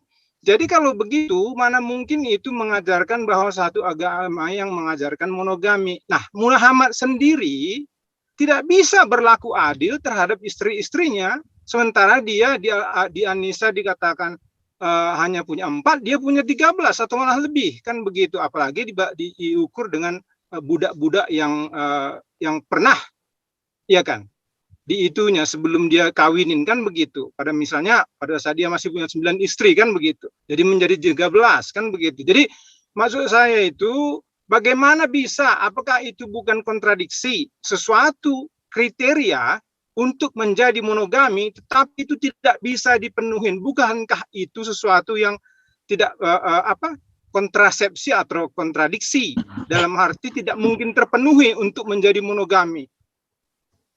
Coba dijawab. Oke, silakan Bang Juma dijawab, ditanggapi. Oh, kirain saya yang jawab. Sabar Pak Gerdi. Terserah siapa aja. Saya yang jawab. Boleh. Silakan Bang Juma. Nah, ini pertanyaan dari Kristen, masa Kristen yang jawab? Oh, enggak apa-apa, saya wakili. Silakan Bang Juma, silakan. Ya. Jadi terkait dengan apa yang sahabat tadi pertanyakan terhadap diri Rasulullah Muhammad SAW, itu memang ada pengecualian. Pertama, karena dia membawa risalah kenabian. Hikmah daripada salah satu kenapa Rasulullah Muhammad SAW itu banyak menikahi wanita. Nah, wanita pun yang dinikahi itu rata-rata adalah janda tua, rentah yang banyak anak. Artinya bahwa beliau Rasulullah Muhammad. Boleh saya potong nggak? Ya, jangan dipotong, Pak. Jangan dipotong. Oke, saya nggak ngerti ini. Kalau dipotong gimana sih? Bisa nggak sih menghormati penjelasan?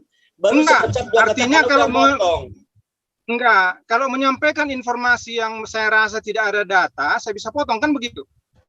Nanti atuh Kang, biar maksimal dulu. Ini gini maaf ya, ini juga Kang Kaisar coba perhatikan ya. Ini coba perhatikan sekali lagi, saya harus bicara nih. Ya, ketika Anda mempertanyakan, izinkan dijelaskan dulu. Ternyata ada pertanyaan berikutnya, silakan ditanyakan lagi. Belum tentu, bisa jadi mungkin nanti ada penjelasan dari Pak Juma terhadap apa yang kemungkinan Anda pertanyakan. Iya, udah cukup Pak Budak Angon, lanjut. Enggak, itu kalau nggak dijelasin bikin emosi juga kan. Iya, udah. Tutup kupingnya dengan kapas Pak Budak Angon. Perempuan tadi ditenang juga gara-gara begitu, terlalu banyak bersayap gitu loh. Ya, begini, mungkin tadi itu saya nggak ngerti keyakinannya. Kalau Anda bertanya mungkin saya tidak mengerti karena saya lihat tadi apa yang Anda pertanyakan nggak perlu kayaknya kami, gitu loh. Enggak, saya lihat tadi itu dari yang pertama. Bentar dulu, mungkin saya salah paham karena saya lihat dari itu tadi antara Pak Dokter dengan narasumber juga begitu. Jadi saya kira itu TikTok begitu. Jadi kalau ada informasi yang enggak ada datanya, saya bisa potong. Saya kira begitu. Begitu maksud saya. Bukan maksud saya mau mencela begitu ya, tapi begini. Oke, biar saya tengahi. Tadi saya dengar ini narasumber menjawab belum 3 kata, belum 1 kalimat sudah dipotong. Jadi bagaimana kita mau dapat poin apapun? Saya tidak mengerti nih. Anda yang potong ini, apakah Anda sudah mengerti apa yang disampaikan terjawab? Udah panjang, udah sampai masalah udah dimengerti kok. Ya. Oke, silakan diteruskan dulu Bang. Silakan. Satu paragraf ibaratnya 5 kalimat silakan. Saya tidak mengerti ini. Sebentar Kang, izinkan saya bicara dulu ya. Minimal untuk hari ini mungkin kita acak-acakan boleh lah, tapi kan minimal ke depan kita lebih baik gitu loh Kang. Ya kan? Iya, betul. Itu yang saya harapkan. Di kedepannya kita lebih baik lagi, jangan sampai apa yang Anda tanyakan tidak terjawab dan Anda tanyakan lagi, kan udah saya bilang udah saya terus terang Kang, saya yang hadir bersama Kang Kaisar ini ngobrol kemungkinan apa yang terjadi hari ini terjadi. Kalau saya nggak meluruskan ini, minimal Kang Kaisar tidak menyadari apa keliruan yang terjadi kan. Ini terjadi depan mata kita. Sahabat-sahabat kami yang mestinya berbicara terhambat lagi karena pertanyaan susulan. Pertanyaan pertama belum jawab loh. Jadi tolonglah kalau emang menanya satu dulu, adapun pertanyaan nanti tanyakan lagi silakan. Mau sebulan kita jawab silakan. Tapi yang ini clearkan dulu gitu. Kami dapat berita, kami dapat penjelasan kepada Anda pun berhak untuk menjelaskan kepada kami. Jadi kami dapat ilmu. Kan intinya kita ingin toleransi kan, saya menghormati Anda menghormati kami. Kepanjangan. Lanjut Pak, lanjut aja Pak. Ya, silakan. Ya, apa? Perhatikan Kang Kaisar ini, Anda yang menjadi orang tua di sini. Silakan Pak Zulkifli, silakan lanjut lah. Ya, silakan. Iya, baik. Jadi saya jelaskan kepada sahabat ya bahwa Rasulullah Muhammad SAW itu adalah sosok rasul yang kemudian datang membawa risalah kenabian. Nah, ajarannya kemudian itu dikhususkan untuk kepada seluruh umat manusia, diajarkan untuk kepada seluruh manusia. Nah, kenapa kemudian beliau itu menikahi lebih dari 4? Nah, ini harus disikapi secara dewasa. Pernikahan yang dilakukan oleh Rasulullah Muhammad SAW itu pertama karena faktor sosial terkait dengan kenabian beliau, risalah kenabian beliau.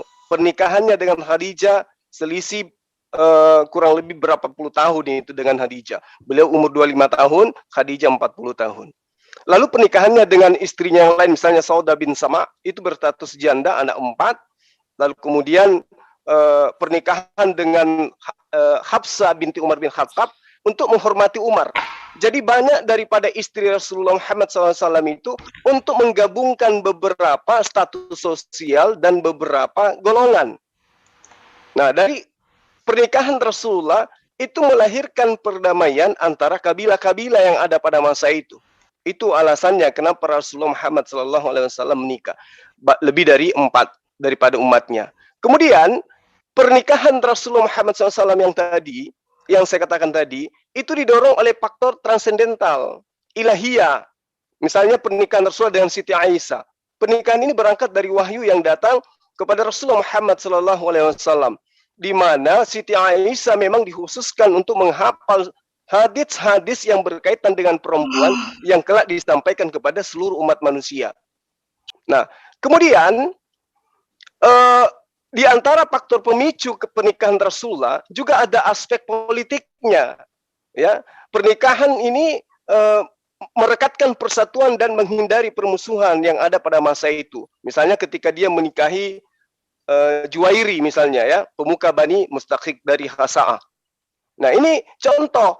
Artinya bahwa pernikahan yang dilakukan oleh Rasulullah Muhammad SAW itu tidak seperti... Udah saya tahu. Boleh saya potong? Udah saya tahu, Bang Zulkifli. Malah yang saya mau fokuskan itu tadi masalah keadilan. Bagaimana Abang bilang bisa monogami dengan syarat. Tapi nggak bisa syarat itu dipenuhi secara manusiawi. Kalau nggak karena bisa... Muhammad sendiri tidak bisa adil. Begitu. Kalau Muhammad tidak sendiri contohnya... Kalau tidak bisa, maka solusinya ada. Cukup 1. Nah, sekarang agama mana yang menerangkan cukup 1 istri? Ada nggak selain daripada Islam? Ada nggak? Ya, coba Anda tunjukkan. Di mana di dalam ajaran agama Anda cukup 1 istri? Ada nggak? Tak ada. Rasul Paulus malah mengatakan cukup untuk orang-orang yang memimpin itu hanya boleh 1 istri. Yang memimpin? Orang Kristen memimpin Muhammad semua. Muhammad itu pemimpin bukan? Muhammad itu pemimpin bukan? Ya, kenapa kemudian data di Paulus seorang pemimpin cukup 1 istri? Oke.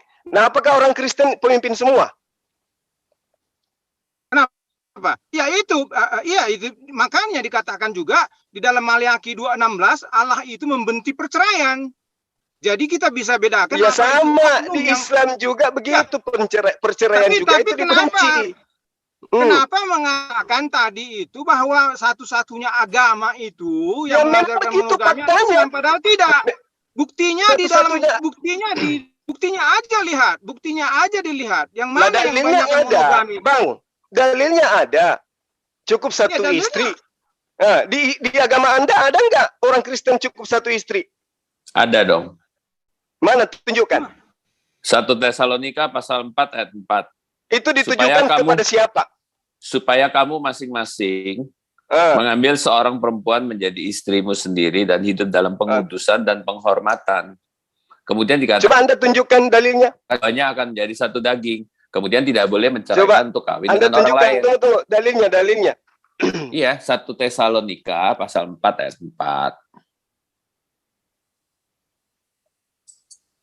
4 ayat 4 tuh, Pak Ucok. Nah itu Pak supaya kamu masing-masing mengambil seorang, bukan mengambil 2-3 orang, mengambil seorang.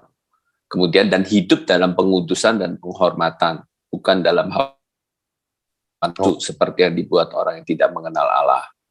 Ya lanjut, Pak Jul. Di situ tidak dikatakan seperti itu, di terjemahan lamanya itu tidak seperti itu, Bang. That every one of you should Sehingga masing-masing kamu tahu memilih istri. Jadi jangan dirubah-rubah itu ayat. Ya, ini berubah-berubah dalil Anda dalam kitab Anda ini. Jadi di situ diterangkan sehingga masing-masing kamu tahu memilih istri sendiri. Ya, memilih istri sendiri. Nanti di terjemahan baru kemudian berubah menjadi seorang perempuan. Ya. Iya, karena yang tepatnya adalah begitu, jadi enggak berubah. Jadi berarti terjemahan yang tepatnya itu adalah seperti itu. Karena kan selalu dari mana Anda bisa tahu terjemahan? Dari mana Anda bisa tahu terjemahan tepatnya seperti itu? Iya, dari bahasa Bible Hub. Dari bahasa Coba Anda tunjukkan. Coba Anda tunjukkan bahasa aslinya. Dari terjemahan 1954 loh ya. Enggak bisa buka aja biblehub.com. Mungkin di sana bisa pakai bahasa Inggrisnya juga kan begitu. Jadi karena bahasa Indonesia kadang-kadang memang agak itu. Justru kalau di terjemahan yang lain dikatakan Allah juga menginginkan agar kita masing-masing dapat menguasai diri. Tidak ada hubungannya dengan istri malah di situ. Kalau di terjemahan 2008 sehingga kamu masing-masing tahu memelihara bejana sendiri. Nah, bejana lagi istri, dari bejana berubah menjadi istri. Ya. That each of you know his own vessel. Oh, saya baru tahu kalau Lukas itu kalau Paulus itu bahasa Inggris. Di Bible Hub-nya gimana bahasa Yunaninya? Ya, Pak Ucok, silakan Pak Ucok di bentang. Pak, Bible Hub juga itu tidak bisa dijadikan sebagai dasar. Aduh, ya terus kalau kamu nolak semua ya udah tolak aja semua. Jadi nah, begini, itulah jadi resikonya kalau kita tidak punya kitab Muhammad yang asli. itu tidak bisa dijadikan tauladan karena Muhammad itu tidak bisa itulah hadir. Resikonya, Pak. Itulah Rumah tangga resikonya Muhammad juga berantakan. Kata siapa? Gak adil. Kata siapa? Gak bisa adil, Muhammad gak bisa adil sama Kata istrinya. siapa? Berantakannya di mana? Iya, makanya istrinya berkelompok-kelompok. Makanya di mana datanya berkelompok-kelompok? Ikut juga. Gini ya. Mau saya tunjukkan. Gini nggak usah ribut. Silakan. Gini ya. Istrinya. Ya Pak. That every one of you did. Jadi tidak ada data ya di dalam kitab Anda yang mengatakan to possess. Gini ya. Gini. To possess his vessel. Ya itu bahasa Inggris itu, bro. Original teks kitab Anda itu bukan bahasa Inggris. Vesselnya itu adalah singular. Kita lihat dari mana? Kita masuk ke Greek-nya. Di dalam Greek-nya itu adalah Greek itu kamu terjemahkan dari bahasa Inggris ke Greek. Yang dicari ini adalah bangunan tertua dari Tesalonika itu yang mana? Ayo. Bisa saya share nggak? Mau saya share nggak? Itu mah gampang. Mau saya share. Halo kawan, itu mah gampang. Bahasa Indonesia di terjemahan baru itu kamu terjemahkan aja ke bahasa Greek, pasti bunyinya sama. Nggak bisa. Siapa bilang itu Greek-nya? Itu Greek-nya ya Greek dong. Greek-nya itu kan yang baru. Dengar dulu. Bible Hook itu kapan dibuatnya? Halo kawan, Bible Hook itu kapan dibuatnya? Memangnya Arab itu kapan dibuatnya? Bukan kamu kalau sudah panik jangan gitu. Sekarang Bible Hook itu kapan dibuat? Bahasa Greek itu kan bahasa asli. Bahasa Greek itu bahasa asli. Bible Hook itu kapan dibuat? Nggak usah Bible Hook, mau pakai apa aja bisa. Sekarang yang saya bacakan kepada Anda adalah terjemahan kitab Anda tahun 1954. Ya, 54. Di mana letak kalian itu? Enggak dong. Halo. Itu terjemahannya kurang tepat. Terjemahan barunya kan udah ditepatin. Dengan bahasa Greek-nya sesuai bahasa Inggris. Halo. Bisa saya bicara? Tenang ya. Biar ada manfaatnya. Oke. Halo. Satu lawan satu dong. Gimana kok perebutan begitu nggak punya adab banget ya? Halo. Kasihan saya lihat teman saya nih. Oke. Waktu sudah habis. Pak Dardo 10 menit sudah habis. Sekarang tinggal pihak Muslim nih. Yang kedua ya Pak. Saya menegur Anda nih Kaisar. Oke, sedikit Bang, saya ingatkan kepada kalian ya. Terjemahan yang saya baca itu terjemahan tahun 1954. Oke? Bible Hook dari sore dibuat. Camkan itu baik-baik. Jadi tidak ada data di dalam kitab Anda yang mengatakan cukup satu istri. Sumpah nggak ngerti. Anda ngerti pula. Gimana? Anda ngerti? Apa alasan Anda mengatakan saya tidak ngerti? Bro, Ya, kita di semua kitab Greeknya itu adalah sifat singular. Mau saya tunjukin. Ya tinggal saya tunjukin dong. Iya, itu terjemahan 1974 yang kemudian disadur ke dalam bahasa Iya, itu kan bahasa Indonesia. Loh, siapa? Itu adalah tuduhan kamu. Mana ada dari Indonesia ke Greek, dari Greek dong ke Indonesia. Dari Arab ke Indonesia. Terjemahan lamanya dari mana coba? Terjemahan lama itu dari mana? Iya, terjemahan dari yang namanya terjemahan itu kan belum tentu tepat. Oke, makanya Mas kita kan banyak terjemahan. Oke, Mas Pras ya. Dengan Jul ya. Masa gitu aja nggak ngerti, Pak? Aduh. Oke, kita lanjut aja nih. Kita lanjut ya. Nanti Pak Malikil yang tahun depan revisi aja lagi. Ya oke Pak Zul. Loh nggak apa-apa Pak. Revisi itu disesuaikan dengan bahasa lanjut, asli Pak. Penunggang kuda yang kedua siapa nih? Nanti saya ajarin pengertian daripada menerjemahkan itu apa, kenapa harus seperti itu, kenapa ada masalah. Nah, nanti ada topik lagi. Oke. Kita bikin topik itu juga boleh ya. Nanti aja Pak itu. Ya lanjut ke penunggang kuda nih. Yang kedua siapa dari Pak Muslim? Halo. Udah Pak Juma aja bertanya dah. Pak Juma bertanya aja silakan. Mungkin banyak pertanyaan yang lain pada ini. Silakan Pak Juma mungkin ada mempertanyakan sesuatu terhadap kitab suci mereka. Barusan udah kebuka banget tuh. Silakan. Iya. Kebuka gimana? Mungkin ada dari teman Muslim yang mau bertanya. Silakan. Kang Gemah mungkin. Itu Pak Gemah mau bertanya sih? Yang sudah dijadwalkan tadi, Bang. Tadi jadwalkan ya, oke. Anak sudah keluar, tapi minta izin karena nggak bisa bicara gara-gara di disable. Tapi kayaknya. Iya, dari tadi saya mau buka unmute-nya nih, kekunci gitu loh. Oke, ini saya mau bertanya sama saudara-saudara Kristen ini, Bang Zuma, assalamualaikum. Waalaikumsalam warahmatullahi wabarakatuh. Semuanya yang ada di sini. Tadi saya mau buka mute-nya nih. Mas Dokter dan Mr. Herdi yang terhormat, saya membuka kitab 520 Matius. Ya, coba tolong dibuka itu. Tolong dibuka ya. Jangan pakai bahasa bersayap, Kang AA. Normal aja. Oh iya, betul, tidak. Saya nggak mau pakai Matius 7 ayat 6, nggak mau saya. Ya, jangan pakai bahasa sayap lah. Nggak suka. Contohin yang terbaik bagi mereka ya. Oke, siap. Saya dengan hikmah. Di sini dikatakan, ya, maka aku berkata kepadamu, jika hidup keagamaanmu tidak lebih benar daripada hidup keagamaan ahli-ahli Taurat dan orang-orang Farisi, sesungguhnya kamu tidak akan masuk ke dalam kerajaan sorga. Ya, di situ dikatakan bahwa kalau kamu tidak mengikuti Taurat, kamu nggak pantas untuk masuk surga. Jangan pernah ngaku-ngaku masuk surga. Itu maksudnya ayat ini. Mau ayat yang lain lagi? Saya sebutin nanti. Ya. Di situ mau nanya atau mau Matius 17. Di Matius sebentar, sabar, giliran saya nanya, jangan patang potong pakai etika dong. Kita sama-sama orang sekolah.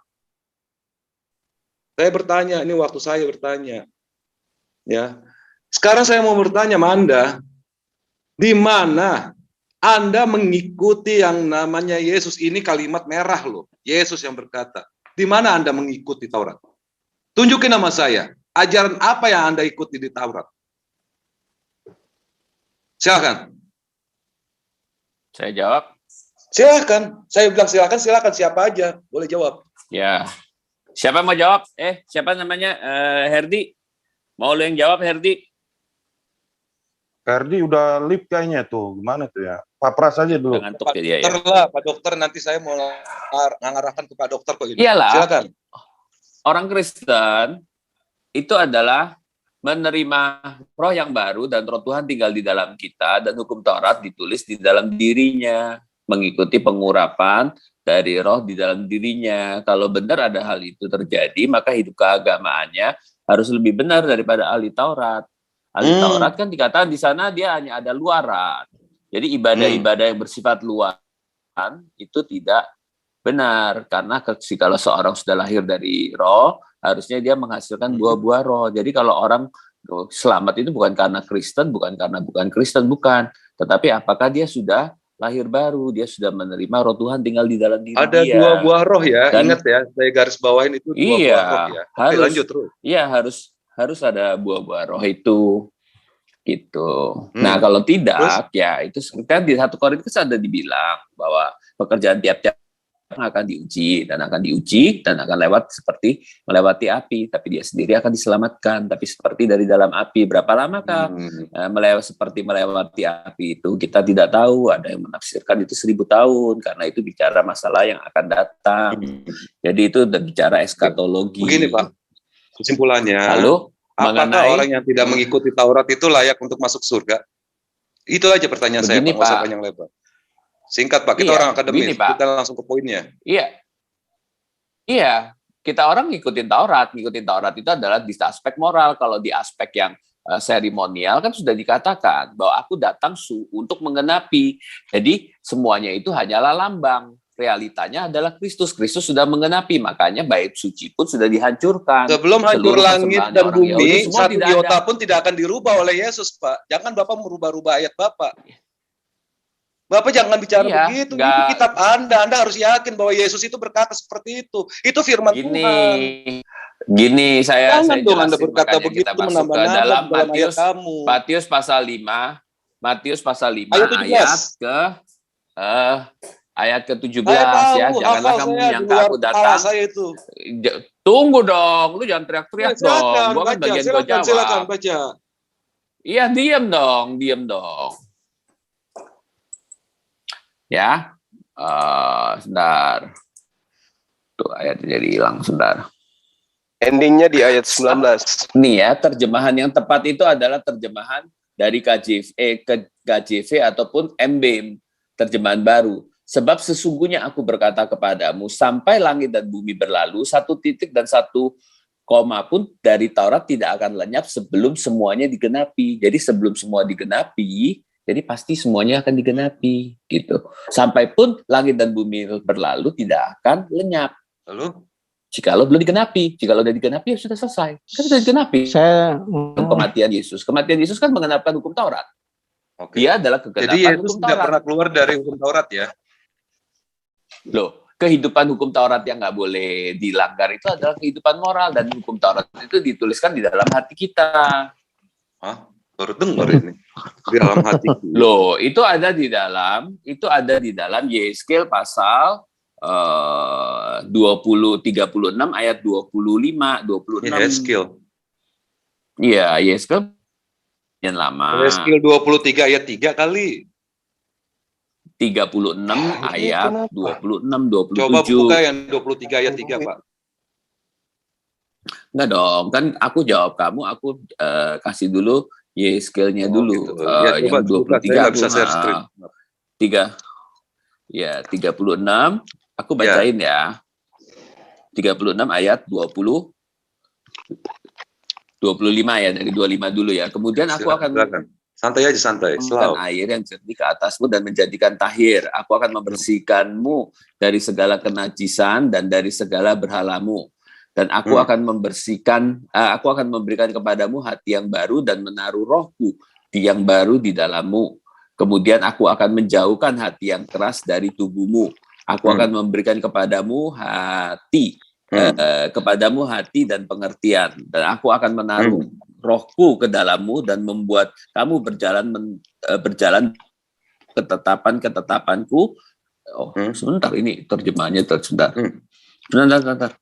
Jangan bingung, Pak, baca terjemahan aja bingung gimana. Bukan. Terjemahan aja bingung. Rohku akan kuberikan diam di dalam batinmu, dan aku akan membuat kamu hidup menurut segala ketetapanku dan tetap berpegang pada peraturan-peraturanku dan melakukannya. Sebentar ya, kalau yang menuliskan di dalam hidup peraturan. 10 jam juga saya tunggu, tenang aja. Ya. Sebentar, di dalam Hebrew, sebentar dari. Ya, nyantai. Saya perokok dulu, Pak. Nyantai, Pak. Saya perokok, Pak. Endingnya di ayat 19 itu. Betul, Bang. Nyantai, Bang. Di Matius 5. Mau lari kemana pun ya. tabrak dengan Matius 7 itu, Matius 5, 19. Siap Bang. Orang saya nggak pernah tidur di belakang kelas Bang, tenang Bang. Nyindir nih ya. Bentar. Kalau udah ngomong belakang kelas udah ketawa aja Bang Juman.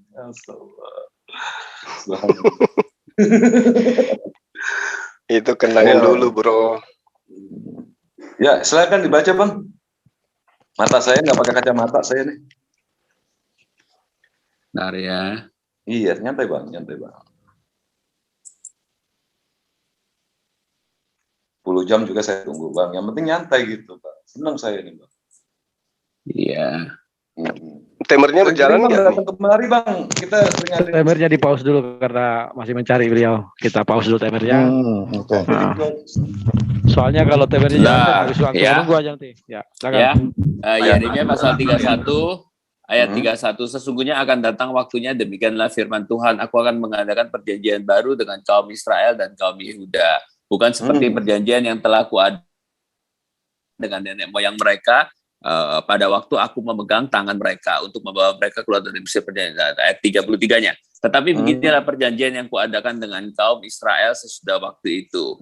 Demikianlah firman Tuhan, aku akan menaruh Tauratku di dalam batin mereka dan menuliskannya dalam hati mereka, dan aku akan menjadi Allah mereka dan mereka akan menjadi umatku.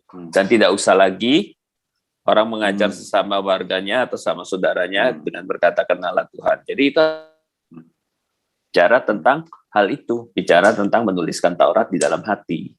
Oh gitu. Nah, di dalam iya. Jadi itu bicara nggak berlaku ya? Nggak berlaku Pak. Jadi gini. Jadi begini, makanya Yesus berkata, jikalau engkau tidak dilahirkan kembali, engkau tidak akan melihat dan tidak akan masuk ke dalam kerajaan sorga. Apa itu dilahirkan kembali? Menerima roh yang baru dan rohku diberikan tinggal di dalam batinmu. Jadi orang Kristen itu apa? Coba, harus lahir baru. Kembali ke Matius tadi Bang. Pak, gantian ya. Bapak dari tadi ya, boleh. Panjang lebar, saya paham lah, udah paham. Ya, jadi di ayat 5:17 dan ayat 5:19, itu tolong digeser dikit Pak. Coba digeser. Maksud saya Bapak bacanya itu di Matius 5 sampai ke 19 itu maknanya Pak. Saya nggak suka motong-motong ayat Bapak untuk dibaca. Saya kalau bisa rekop saya baca. Kedua, di sini dikatakan bahwa Yesus itu tidak berani untuk meniadakan yang namanya Taurat. 1 iota pun sampai langit dan bumi turun. Oke, mungkin Bang biar dibacakan dulu tadi. Kedua, sebentar. Ini untuk membantah dari pandangan Bapak bahwa Islam itu tidak sesuai dengan pernikahan. Nah, kalau seandainya Bapak seorang Kristen yang taat kepada Yesus, otomatis Bapak wajib mengikuti perintah Yesus sesuai kitab 5:17. Banyak lagi ayat-ayat yang lain. Coba Bapak buka di Hosea. Buka di Yehezkiel. Ya, di Hosea 4:14. Tolong dibukakan. Oke, poinnya di sini aja Bang. Gimana di sini poinnya aja, ini dia. Poinnya ini. Saya mau membantah tentang masalah dibilang Islam itu adalah agama poligami yang bebas sebebas-bebas untuk menikah. Saya mau jelasin bahwa paling bebas itu di agama mereka karena menghalalkan untuk berzina. Hosea 4 ayat 4. Silakan buka. Hosea 4 ayat 14. Hosea 3 ayat 1. Lebih baik dinikahi apa kita berzina, Pak? Hosea pasal 4 ayat. Hosea 4 ayat 14. Ayat 14. Silakan dibaca, Pak.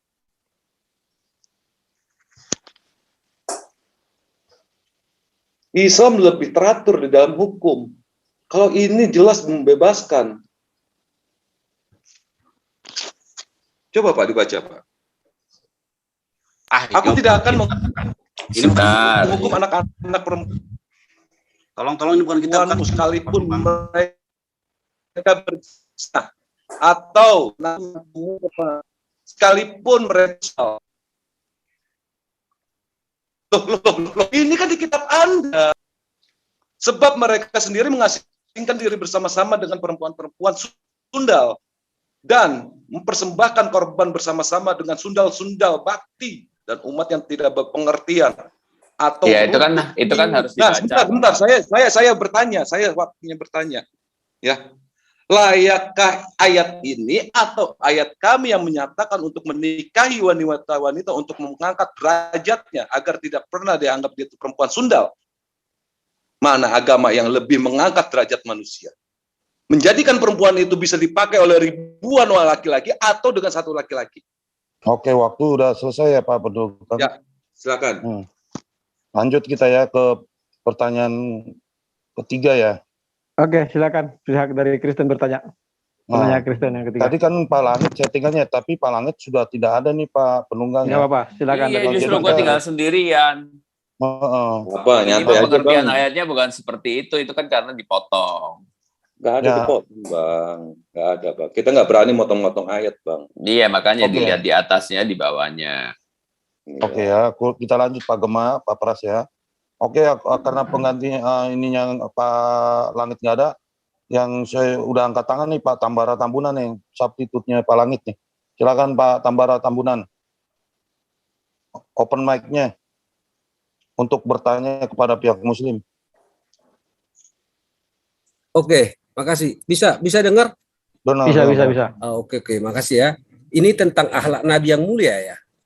Jadi kalau menurut QS 2 ayat 222 mengatakan haid itu kotor ya dan dihindari. Tetapi kalau di hadis Abu Daud 234 Muhammad malah menggauli orang yang sedang haid. Di mana ini akhlaknya ya? Kita bertanya dulu ya. Jadi katanya Muhammad akhlaknya mulia, tapi menggauli anak-anak itu bisa dibaca di hadis Sahih Bukhari 4738. Kemudian pertanyaan saya lagi kemudian ya. Di QS 33 ayat 37, bagaimana Muhammad bisa tega menggauli menantunya yang bernama Zainab? Kemudian di QS 3 ayat 34, bagaimana Allah bisa menyuruh umatnya memukuli istrinya? Lalu ini di QS 33 ayat 50. Apakah Allah sejati hanya memenuhi hasrat Nabi sehingga mengkhususkan semua wanita muslim boleh digauli oleh Nabi? Apakah pertanyaan saya, apakah ketika Muhammad ereksi Allah juga bisa ereksi? Satu poinnya dulu Pak, satu yang mana mau ditanyakan? Coba. Banyak betul pertanyaannya ini. Yang mana satu pertanyaan yang mana? Jangan potong. Kalau kamu bertanya seperti itu, ntar saya bawa satu karung pertanyaan di rumah saya banyak. Jangan dulu. QS 2 ayat 222 tadi yang pertama ya. Bagaimana sebenarnya QS 2 ayat 222 mengatakan haid itu kotor, dihindari. Tapi kenapa di Abu Daud 234 mengatakan Muhammad menggauli orang yang sedang haid? Coba. Oke, silakan surah Al-Baqarah ayat berapa tadi? 222. 22. Kita buka dulu surat Al-Baqarah ayat 22.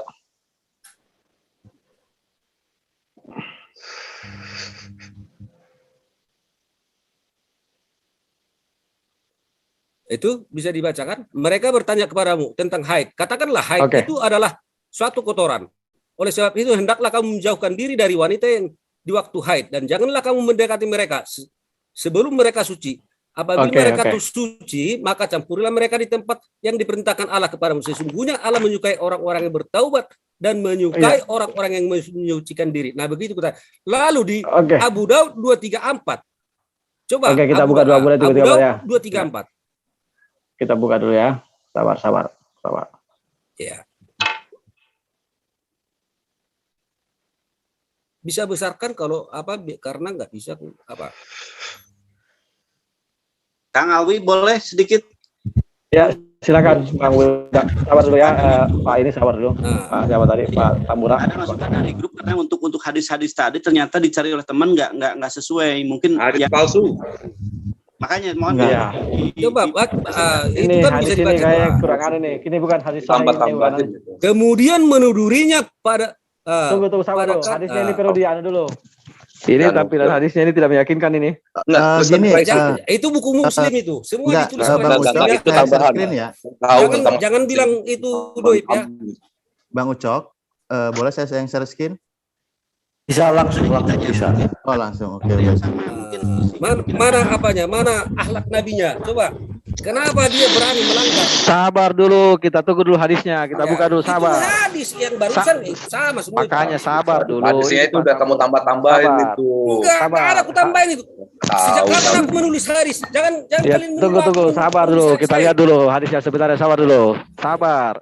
Tidak usah terguncang begitulah. 234, 234. Oh, 234. 234. Abu Daud.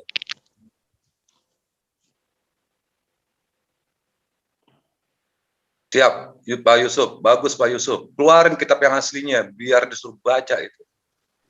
Lihat bahasanya ini tentang toharoh, berkesucian atau bersuci.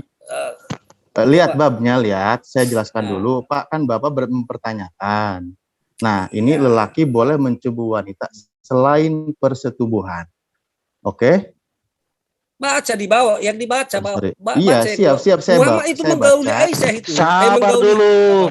Terus itu, baca. Sabar dulu, nanti dijelaskan. Sabar. Tidak usah beringas begitulah. Sabarlah. Oke. Aisyah dia berkata, biasa Rasulullah SAW menyuruh salah seorang di antara kami, istri-istri beliau, apabila sedang haid untuk memakai kain sarung, kemudian ia menidurinya pada kain aswad, mengatakan dia redaksi menggaulinya. Dan di sini ingat, tolong saya pertegas ya, ini kan ini lihat nih dipertegas di sininya bahwa boleh ya mencumbu bukan persetubuhan. Itu menggaulinya itu di bawah itu. Bukan ini pendapat, menggaulinya itu. Jangan ditutupin pakai kain sarung. Enggak, itu pendapat.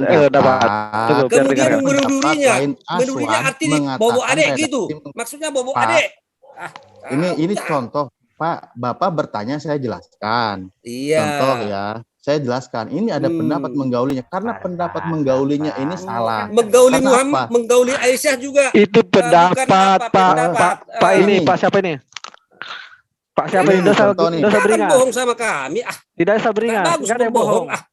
Itu tulisannya apa lihat, itu? Ini menggaulinya, kemudian ia menudurinya pada kali lain. Aswad mengatakan dengan redaksi menggaulinya. Paham. Ini kan ada pada kali lain Aswad mengatakan dengan redaksi menggaulinya. Ini pendapat orang mengatakan, tapi ini salah. Karena apa?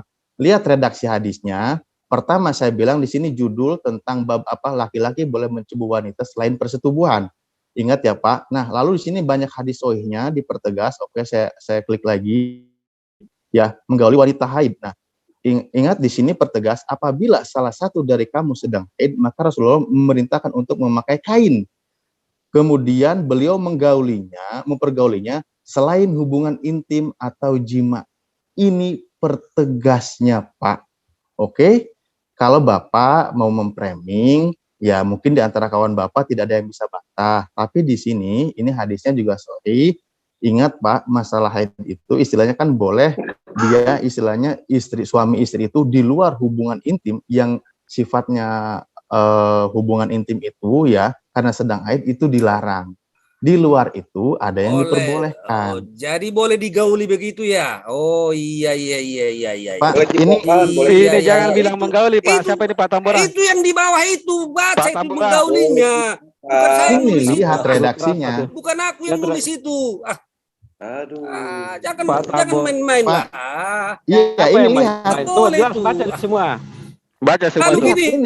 Ini hadis 33 ayat 50 dulu. Yes, 33 ayat 50 karena kalian macam apa? Yang ini bukan Anda menjawab ini. Kan dipuaskan dulu ini. Lalu gitu kenapa semua wanita muslim boleh digauli sama Muhammad? Coba.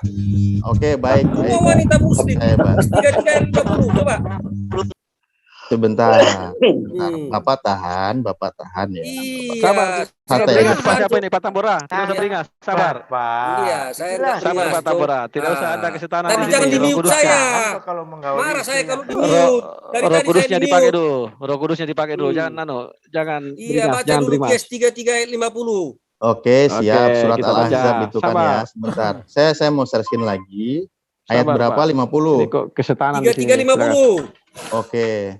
Bapak kalau bertanya santai aja Pak, saya jelaskan juga santai gitu. Jangan ngomong jelaskan aja lah. Kalau memang bisa dijelaskan, jangan Pak Tambora, Pak Tambora dipakai Roh Kudusnya dulu lah, jangan kesetanan lah. Kalau kalian tadi memakai setan, iya. Apa? Pertanyaan Bapak. Silakan. Oke, seberapa tadi Pak Tambora? 3350. Share screen. 3350 Pak. Ah, itu sudah ada layar. Screen. Ya. Ayo bacakan itu. Wahai Nabi, sesungguhnya kami telah menghalalkan bagimu istri-istrimu yang telah engkau berikan mas kawinnya dan hamba sahaya yang kau miliki, termasuk apa yang kau peroleh dalam peperangan yang dikaruniakan Allah untukmu. Dan demikian pula anak-anak perempuan dari saudara laki-laki bapakmu, anak-anak perempuan dari saudara perempuan bapakmu, anak-anak perempuan dari saudara laki-laki ibumu, dan anak perempuan dari saudara perempuan ibumu yang turut hijrah bersamamu, dan perempuan mukmin yang menyerahkan dirinya kepada Nabi kalau Nabi ingin menikahinya sebagai kekhususan bagimu, bukan untuk semua orang mukmin. Kami telah mengetahui apa yang kami wajibkan kepada mereka tentang istri-istri mereka dan hamba sahaya yang mereka miliki, agar tidak menjadi kesempitan bagimu, dan Allah Maha Pengampun, Maha Penyayang. Pertanyaan singkat Bapak gimana, Pak? Jadi pertanyaan tadi dikatakan semua wanita muslim boleh digauli sama Muhammad ya. Jadi mana tulisannya di situ boleh digauli? Pertanyaan saya, dengar dulu. Pertanyaan saya. Ini pertanyaan saya. Tulisannya boleh digauli. Ini sekarang bertanya saya tanya Pak Tambora. Pak Tambora. Sekarang saya bertanya. Jangan dulu Pak Tambora. Tunggu. Ini urusan moderator ini, Pak Tambora. Ya. Tulis mana di situ tulisannya boleh semua digauli mana? Itu semua tadi ditulis laki-laki ibumu, apa perempuan dari laki-laki ibumu, anak-anak perempuan, saudara perempuan ibumu yang 7 turut hijrah. Baik. Pak moderator. Mana tulisannya boleh digauli? Enggak apa-apa. Ini pertanyaan saya ini. Ini saya harus berhadapan dengan orang ini biar tidak ini. Saya bertanya kepada apakah ketika Muhammad ereksi, Allah juga ereksi? Tunggu Pak. Tunggu, begitu jauhnya Allah dari galaksi ke-7 hanya menurunkan ayat buat semua muslimah. Coba. Sebentar, saya minta waktu. Pak Tambora tolong buka 1 Korintus 14 Tidak usah, saya ini dulu jawab dulu. Baca dulu biar kamu tahu Roh Kudus itu bagaimana cara bicara. Sopan. Iya. Saya sopan. Bahasa kamu itu belepotan. Apakah ini sudah. Saya orang Batak. Tolong. Saya diam dulu biar kamu. Saya belum. Tolong diam dulu biar kamu moderator bicara dulu. Saya minta dari moderator. Aku sebagai pembicara aku tanya. Sebentar dulu, saya bertanya kepada Tambora. Saya bertanya kepada Tambora, mana di situ yang mengatakan Rasulullah diboleh menggauli semua wanita muslim. Silakan Pak Tambora. Saya mau mengejar tadi pernyataannya ini. Silakan Pak Tambora. Pak Tambora tadi ada menyatakan. Siapa tadi itu? Itu kan mana tulisannya di situ menyatakan Rasulullah Muhammad boleh menggauli semua wanita muslim. Itu anak-anak. Jadi siapa lagi yang disebut? Anak-anak perempuan dari saudara laki-laki bapakmu, anak-anak perempuan dari saudara perempuan bapakmu, anak perempuan dari saudara laki-laki. Jadi siapa lagi kalau bukan dari? Tidak, pertanyaannya kan Anda mengatakan boleh dari menggauli. Saudara perempuan ibumu. Mana tulisannya boleh menggauli? Ini yang turut hijrah bersamamu. Siapa ini? Perempuan mukmin yang menyerah. Ini perempuan mukmin yang menyerahkan diri. Artinya semua yang menyerahkan diri kepada mukmin kepada Nabi. Teruskan apa? Menikahinya. Coba. Mana tadi? Gimana jelaskan dulu itu? Lalu untuk apa jauhnya Allah turun dari galaksi ke-7 hanya untuk memenuhi hasrat Nabi? Ini orang seperti ini. Begini. Kamu diam dulu, Tambara. Kamu diam, Kamu diam dulu. Mau dijelasin ini. Jelaskan Muslim. Sebentar. Aku tanya dulu. Aku kan pembicara. Ini udah selesai atau belum? Belum Pak Tambora selesai. Kok Bang Tambora? Kok jadi kacau maksud saya kok berlarut-larut? Ya. Bang Tambora, ini kan Bang Tambora. Ini saya ini orang Batak jadi kayak gini. Sabar dulu. Bang Tambora kan tanya. Berarti kalau Bang Tambora tanya, jangan mute kalian aku kayak gini. Karena yang punya kitab ini adalah orang muslim, biar dijelaskan orang muslim. Apa sih arti ini? Gitu loh. Biar nggak terjadi gontok-gontokan gitu. Udah kangen mic. Silakan Bang Alif atau Bang saya Bang. Silakan Bang Juma. Silakan Bang Juma. Iya. Jangan kalian mute saya dari tadi, kalian mute pun saya. Saya di mute, saya ngomong dari tadi. Silakan Bang Juma. Ini cara saya ngomong. Jadi kalian mau rubah logat saya bicara nggak bisa. Udah bang. Mau ini. bicara seperti apapun abang, nggak ada yang takut sama abang. Oke, santai aja. Jawablah dulu. Aku orang Batak saya.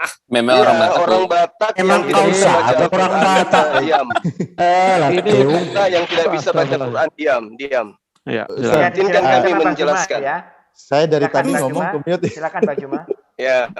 Jadi di dalam Islam itu,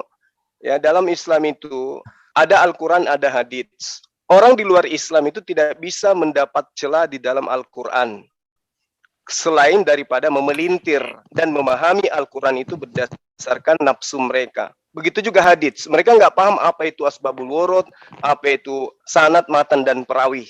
Dan dia mengerti daib, sahih, dan apapun itu. Maka tugas kita adalah menjelaskan kepada mereka. Nah, terkait dengan Al-Quran, Al-Asab ayat 50, ini dikhususkan kepada Rasulullah Muhammad SAW.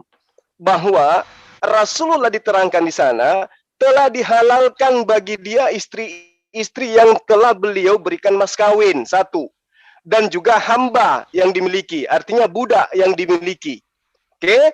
Termasuk apa yang kemudian Rasulullah Muhammad SAW peroleh dalam peperangan yang dikaruniakan Allah untuk beliau. Sama ketika di dalam kitab kitab Yeremia ya, ada di sana dikatakan bagaimana kemudian Allah membagi-bagi ya harta rampasan perang bagi perawan-perawan itu nggak boleh dibunuh. Dan kemudian yang boleh dibunuh itu adalah mereka ya perempuan-perempuan yang tidak perawan lagi, yang masih perawan itu dibagi-bagi. Salah ngerti, beda. Oke, nanti kita akan lari ke sana ya. Artinya bahwa Tuhan memerintahkan untuk kemudian membunuh semua perempuan yang tidak perawan dan yang perawan lagi itu dibagi, dan Tuhan mendapatkan jatah 32 perawan. Oke, saya lanjut. Kemudian salah itu, salah di sini, ngerti. Kalau yang hanya terjemah saja, Anda katakan salah ngerti, bagaimana yang original teks Al-Quran. Oke? Lalu kemudian, di ayat ini diterangkan bahwa anak-anak perempuan dari saudara laki-laki bapakmu, berarti sepupu. Sepupu boleh dinikahi. Ya, kemudian anak-anak perempuan dari saudara perempuan bapakmu, anak-anak perempuan dari saudara laki-laki ibumu, berarti sepupu boleh dinikahi. Anak-anak perempuan dari saudara perempuan ibumu atau yang hijrah bersamamu, berarti sepupu boleh dinikahi. Intinya di sini Rasulullah dibolehkan menikahi yang Rasulullah mau. Tapi tidak diceritakan bahwa semua wanita. Tidak ada digauli semua wanita. Ini sekiranya Rasulullah mau. Karena ini diterangkan ada yang jelek, karena ada yang gendut bagimu. Jangan begitu bang, Anda tidak boleh memberikan penafsiran liar terhadap kitab sucinya orang, oke? Di dalam kitab Anda kemudian, bagaimana Lot itu diperkosa oleh dua perempuan kakak beradik. Salah enggak kalau misalnya kalian praktekkan dalam agama kalian itu? Tidak. Kenapa? Karena tidak ada hukuman Allah kepada Lot di dalam kitab Anda. Dua, kakeknya Tuhan Anda, Daud, itu mengambil istri orang yang masih sah untuk digauli, Seba. Berarti Yesus itu adalah keturunan dari Pesina. Kau ya. Nah, makanya saya katakan, Anda kalau memahami Al-Quran harus berdasar terhadap pemahaman Al-Quran, bukan terhadap pemahaman Anda yang kufur terhadap Al-Quran. Saya menjelaskan tentang Daud, itu bukan saya tidak memahami, sama seperti dalam Amsal 7. Ya, bagaimana seorang istri memanggil seorang laki-laki untuk bersenggama sampai pagi karena suaminya dalam perjalanan jauh. Pahami itu kitab Anda loh. Kalau kemudian Anda memahami tentang hadits, ya, yang tentang hadits tadi, Nabi Daud dan seterusnya, itu hadis yang Anda baca itu hadis dari mana? Sementara hadis itu tidak berkesesuaian dengan apa yang Anda tunjukkan tadi. Anda hanya membaca sepotong hadisnya. Oke? Lalu kemudian kembali kepada data ini di dalam Al-Asab ayat 50, ini tidak ada seperti yang Anda tuduhkan. Yang diceritakan di sini adalah yang halal bagimu untuk kamu peristrikan, bukan untuk kau gauli. Itu yang perlu Anda pahami, ya, sehingga Anda tidak liar di dalam memahami Al-Quran. Apalagi kalau hanya modal terjemah. Mohon maaf, silakan yang lain dilanjut. Oke, terima kasih. Saya masih ada waktu ya, saya perkuat. Saya tambahkan. mengenai masalah menikahi jelas tadi bahwa semua status istri adalah ada mas kawin. Ini status hukum, Pak, menikahi. Contoh menikahi anak-anak perempuan dari saudara laki-laki bapakmu. Nah, ini artinya satu boleh menikahinya. Ya, itu jelas. Lalu sampai Nabi sebagai kekhususan bagimu boleh menikahi siapa saja yang ada ketentuan menikahinya. Pertanyaannya adalah Nabi sendiri punya kekhususan di luar umat muslim yang lain. Nabi punya kekhususan, tapi dia tetap membatasi diri. Ketika dikasih kebebasan, istilahnya bahasanya begini, mau punya istri 100 pun boleh. Nabi Muhammad dibebaskan silakan, tapi dia justru membatasi diri. Ya, karena dia membatasi diri mengenai istrinya, tidak semua wanita dinikahi. Jadi jangan kamu bilang bahwa di sini anak-anak perempuan dari saudaranya digauli dan lain sebagainya gitu. Jadi itu kau bilang tadi, ini waktunya kok panjang dengar dulu. Timernya gimana sih? Kau bilang tadi apa Al-Quran itu harus dipahami dengan sanad atau apa asbabun nuzul ya. Udah. Lalu bagaimana dengan Waktu sudah habis, 11 ayat. Udah lewat 5 menit 11 lebih. ayat 1. Iya nih. Terus katanya sudah waktu habis, silakan bertanya.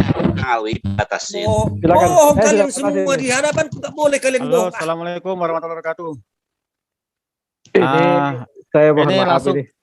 Kitab aslinya ya. Ini.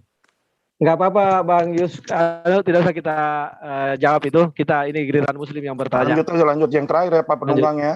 Iya. Nah, jadi tadi kan 268 ya. Ini 268. Sampai kapan? Nanti Bang diteruskan itu nanti. Habis ini baru Masih closing berapa Pak Pras. Ya. Habis ini selesai kita menjawab baru closing. Oh ya udah. Ya, silakan yang terakhir dari muslim bertanya. Bang Tuan Moto, adakah? Kalau Bang Tuan Moto tidak ada, diwakilkan yang lain. Bang Tuan Moto. Tuan Moto, apakah masih ada di room? Itu pangeran bertopeng tuh. Oh, pangeran bertopeng, silakan. Dibuka mic-nya, pangeran bertopeng. Selamat malam. Saya mau nanya juga ke Kristen. Jikalau tuduhan pihak Kristen mengatakan bahwa Nabi Muhammad menikahi anak kecil, ya kan, menikahi Aisyah masih kecil. Saya nggak tahu literasinya bagaimana. Tapi perlu diketahui nggak Pak? Pada saat Yusuf umur 90 tahun menikahi Maria itu umur kira-kira 12 sampai 14 tahun. Itu ibunya Tuhan itu dinikahi kira-kira 12 sampai 14 tahun. Tahu nggak Bapak itu? Nah, inti dari sini yang saya tekankan, sebelum menggonggong, lihat ke belakang. Sudah cebok belum? Itu doang kok. Kalau saya share screen nanti malu gitu. Ya. Itu doang, terima kasih Pak. Enggak, ini pertanyaannya Gini. teruskan. Begini, ini aku jawab ya. Ya. Itu adalah pandangan dari bagian orang Kristen yang seperti Katolik dan Ortodoks tadi itu tidak ada di dalam Alkitab. Lalu dalam pandangan mereka yang mengatakan demikian, mereka mengatakan bahwa tidak ada hubungan seks antara Yakobus, antara Yusuf dan itu Maria saat sampai mengandung Yesus. mereka mati. Enggak, mereka mengatakan demikian. Dari mana Bapak mendapat sumbernya? Tadi Bapak tidak mengakui sumber pemahaman dari Katolik dan Ortodok. Terus Bapak memberikan pemahaman bahwa dia tidak melakukan hubungan intim sampai dia mati. Dari mana Bapak dapat datanya? Itu adalah mereka ada sejarahnya. Tidak. Mereka ya kalau Bapak mendapatkan sejarahnya, saya boleh minta datanya. Enggak, saya Protestan, jadi saya tidak bicara seperti itu. Kalau saya misal Bapak tidak bicara seperti itu, lebih baik Bapak tidak usah jawab karena Bapak tidak meyakini itu. Bukan, karena yang kamu ngomong itu semua nggak ada di dalam Alkitab. Itu semua Memang sejarah. Tidak di dalam Alkitab. Sekarang saya tanya sama Bapak. Umur 15. Saya tanya sama Bapak. Ya, jadi itu bukan sesuatu saya yang ada hubungannya sama dengan. Bapak tahu nggak Maria, ibunya Tuhan Bapak itu dinikahi sama Yusuf umur berapa? Loh, nggak tahu Nggak Pak. tahu. Di Alkitab tidak tulis. Jadi itu ada cerita yang mereka percaya seperti itu. Ya, sekarang Makanya itu adalah di luar kitab. Gini, jadi itu sebentar. Kalau saya nanya ke Gini, kita Bapak, jadi nanti yang Bapak kamu ngomong, berasumsi menjawab pertanyaan enggak, saya. jadi kamu ngomong itu tidak ada dasarnya Alkitab, tidak ada dasarnya seperti Oh, tidak Bapak ada mau di Quran, menanyakan tidak ada dasar di Alkitab, hadis, tapi ya? di antara cerita. Oh, iya kalau Bapak dong. Kalau menanyakan kita lagi dasar debat gini ya Alkitab, di Pak, ya? dalam kitab Ini dong. saya bertanya masalah dasar kitab Bapak. Oke, Iya, oke. betul. Saya tanya sama Bapak ya. Kalau cerita-cerita, Oke. kepercayaan-kepercayaan yang nggak ada di Seluruh kitab umat Al-Quran segala, Kristen ngapain yang saya ada di tanya? Zoom ini, Itu kan namanya kayak doif, tau nggak? Ada yang percaya.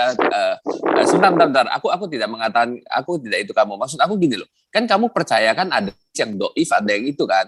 Tidak ada yang sahih, ada yang tidak kan. Nah ini di luar daripada hadis dan Al-Quran jelas bukan sebagai suatu pertanyaan yang harus dipertanyakan. Nah, demikian pula yang seperti yang tadi Bapak Sekarang ngomong. saya Saya nggak tanya menyalahkan sama ya, saya Bapak. kasih tahu Bapak. Saya tanya sama Ya. Bapak. Ini benar nggak sih kejujuran rasul-rasul Yesus pada saat Yesus mati 3 hari mengabarkan Injil di alam roh, siapa saksinya Pak? Tuh, ini Pak, sumbernya Alkitab. Itu adalah pernyataan. Benar, memang sumbernya Alkitab. Ya, dia siapa menyatakan, loh, memang nggak ada saksi Pak. Memang nggak ada Terus saksi siapa Pak. saksinya kalau dia mengetahui bahwa Yesus mengabarkan Injil? Injil yang mana Pak? Injil itu ada 4 yang dikanonisasi, yang diakui. Gini Pak, Bapak sendiri, Bapak itu kan bukan orang orang sama Buddha. saya tanya Bapak itu sama Bapak. Sebentar. Enggak, kamu harus kasih kesempatan saya jawab dong. Bapak kan bukan orang Buddha. Bapak kan percaya tentang wahyu. Kemudian Bapak kan tahu bahwa itu Bapak percaya sebagai wahyu. Di dalam Alkitab pun, sebagaimana para nabi dan para rasul, itu juga mendapatkan wahyu, mendapatkan penglihatan gitu. Jadi dalam hal itu, Siapa yang mendapatkan bukan penglihatan masuk Pak? Karena di sana tidak dijelaskan dia mendapatkan penglihatan bahwa dia mengabarkan Yesus mengabarkan Injil di alam roh. Loh Pak, itu tidak perlu setiap kali dibilang dia dapat penglihatan, tidak bisa di dalam asumsi Alkitab Pak, jelas. tidak bisa asumsi. Nggak bisa asumsi ya. Bapak lihat di ayatnya, Bapak lihat ayatnya. Pada Gini saat loh, Yesus mati 3 hari, dia mengabarkan Injil di alam roh. Tidak ada penjelasan. Iya betul. Ya betul, memang nggak ada penjelasan. Itu adalah Tuhan menyatakan kepada si Tuhan Petrus. yang mana Pak? Jadi itu ada di dalam. Tuhan, sekarang saya tanya sama Bapak. Tuhan Gini Bapak, Pak, mati 3 hari mengabarkan mengabarkan Injil di alam roh. Yang ngasih tahu siapa? Ya nggak ada masalah. Yang ngasih ya tahu siapa? Kasih tahu Tuhan. Orang dia ada Roh Kudus, ada wahyu, ada penglihatan, ada masalah apa? Ada nggak ayatnya di sana? Ini Bapak sudah keluar daripada jalur perdebatan bahwa sebentar, Bapak Yesus percaya mengabarkan itu Injil di urusan alam Bapak. roh. Sekarang ini kita berdasarkan sedang berbicara. Ya, Bapak menyuruh Alkitabiah ke saya. Oh iya dong, itu Alkitab kan? Mana itu Alkitab kan buat firman Bapak? Tuhan. Mana Alkitabiah Bapak? Bapak menjabarkan berdasarkan asumsi Bapak. Tidak, itu adalah firman Tuhan. Firman ada Tuhan di dalam. Mana? Saya tanya sama Bapak. 1 Petrus Siapa pasal 3 ayat 18 yang menyatakan bahwa Yesus mengabarkan Injil dalam roh? Kalau Bapak Alkitabiah. Loh, di Alkitab ngomong begini.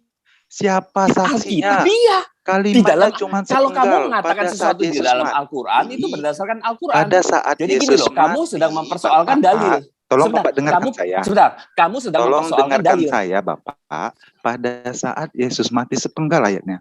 Pada saat Yesus mati, Yesus mengabarkan Injil di alam roh. Sudah, gitu doang. Tidak ada penjabaran sama sekali di sana. Dia diilhami, tidak ada itu.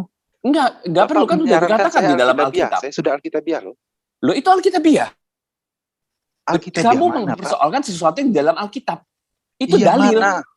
Mana yang Yesus menyatakan bahwa Petrus menulis, loh, semua yang di dalam Alkitab itu adalah dalil. Semua yang ada di dalam Al-Quran ada dalilnya Islam. Dalil. Semua yang ada di dalam Alkitab itu dalilnya Kristen. Oh iya dong. Oh semua dalil Pak ya?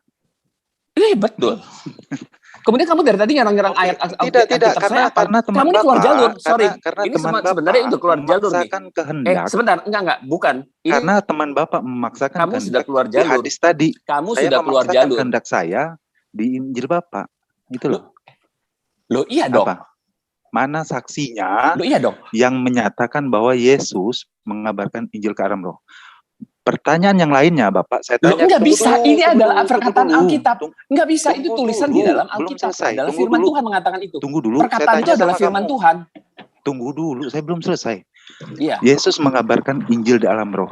Injil ini ada 4. Itu perkataan Injil dalam yang mana? firman Tuhan.